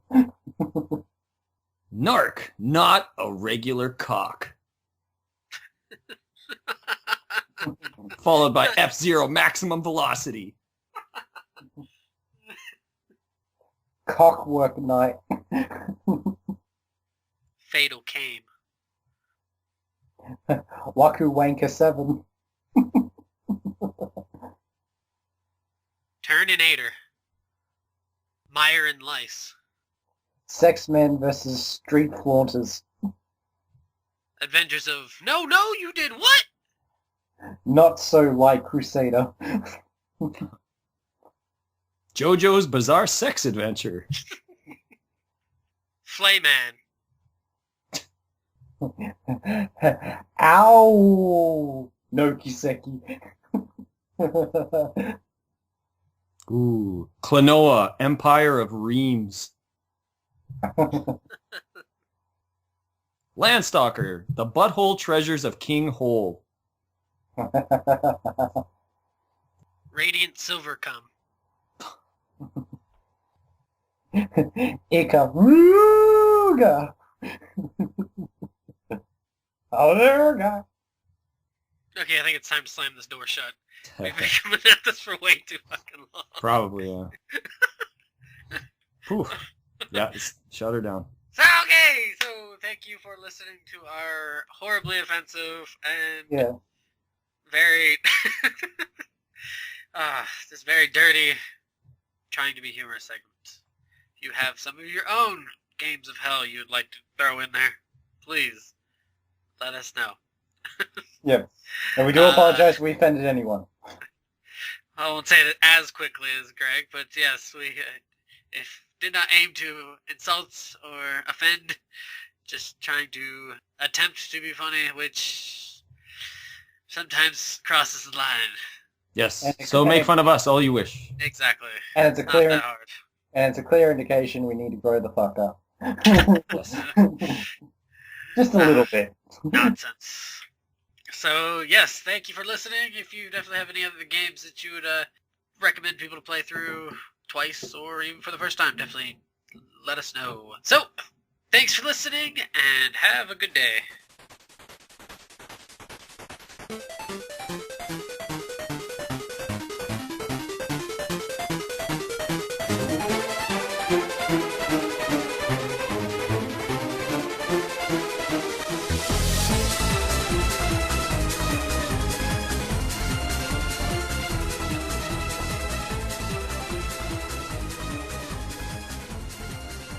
Is he back on? Or? I'm trying to find out. It seems like he's in that mode of Rebooting or something? rebooting, even though it shows him on. Okay, mine says he's not even on. So. Oh, yeah, it's still showing him as on mine. Slow Japanese internet. Sorry, it's not as so kingly as the Korean internet there. Jeez. I like to make a joke whenever I get dropped from a call. It's because my internet's too damn fast. You can't keep up. So I just get dropped. It's like, well. Pick up the pace. Mansion of the Hidden Sluts. That sounds like a good game to play there. Might have to go down to Hell's Library and check that shit out. It may not be in Hell's Library. It's in Greg's basement. Shit. Again, onto me. Can't hide anything. Nope.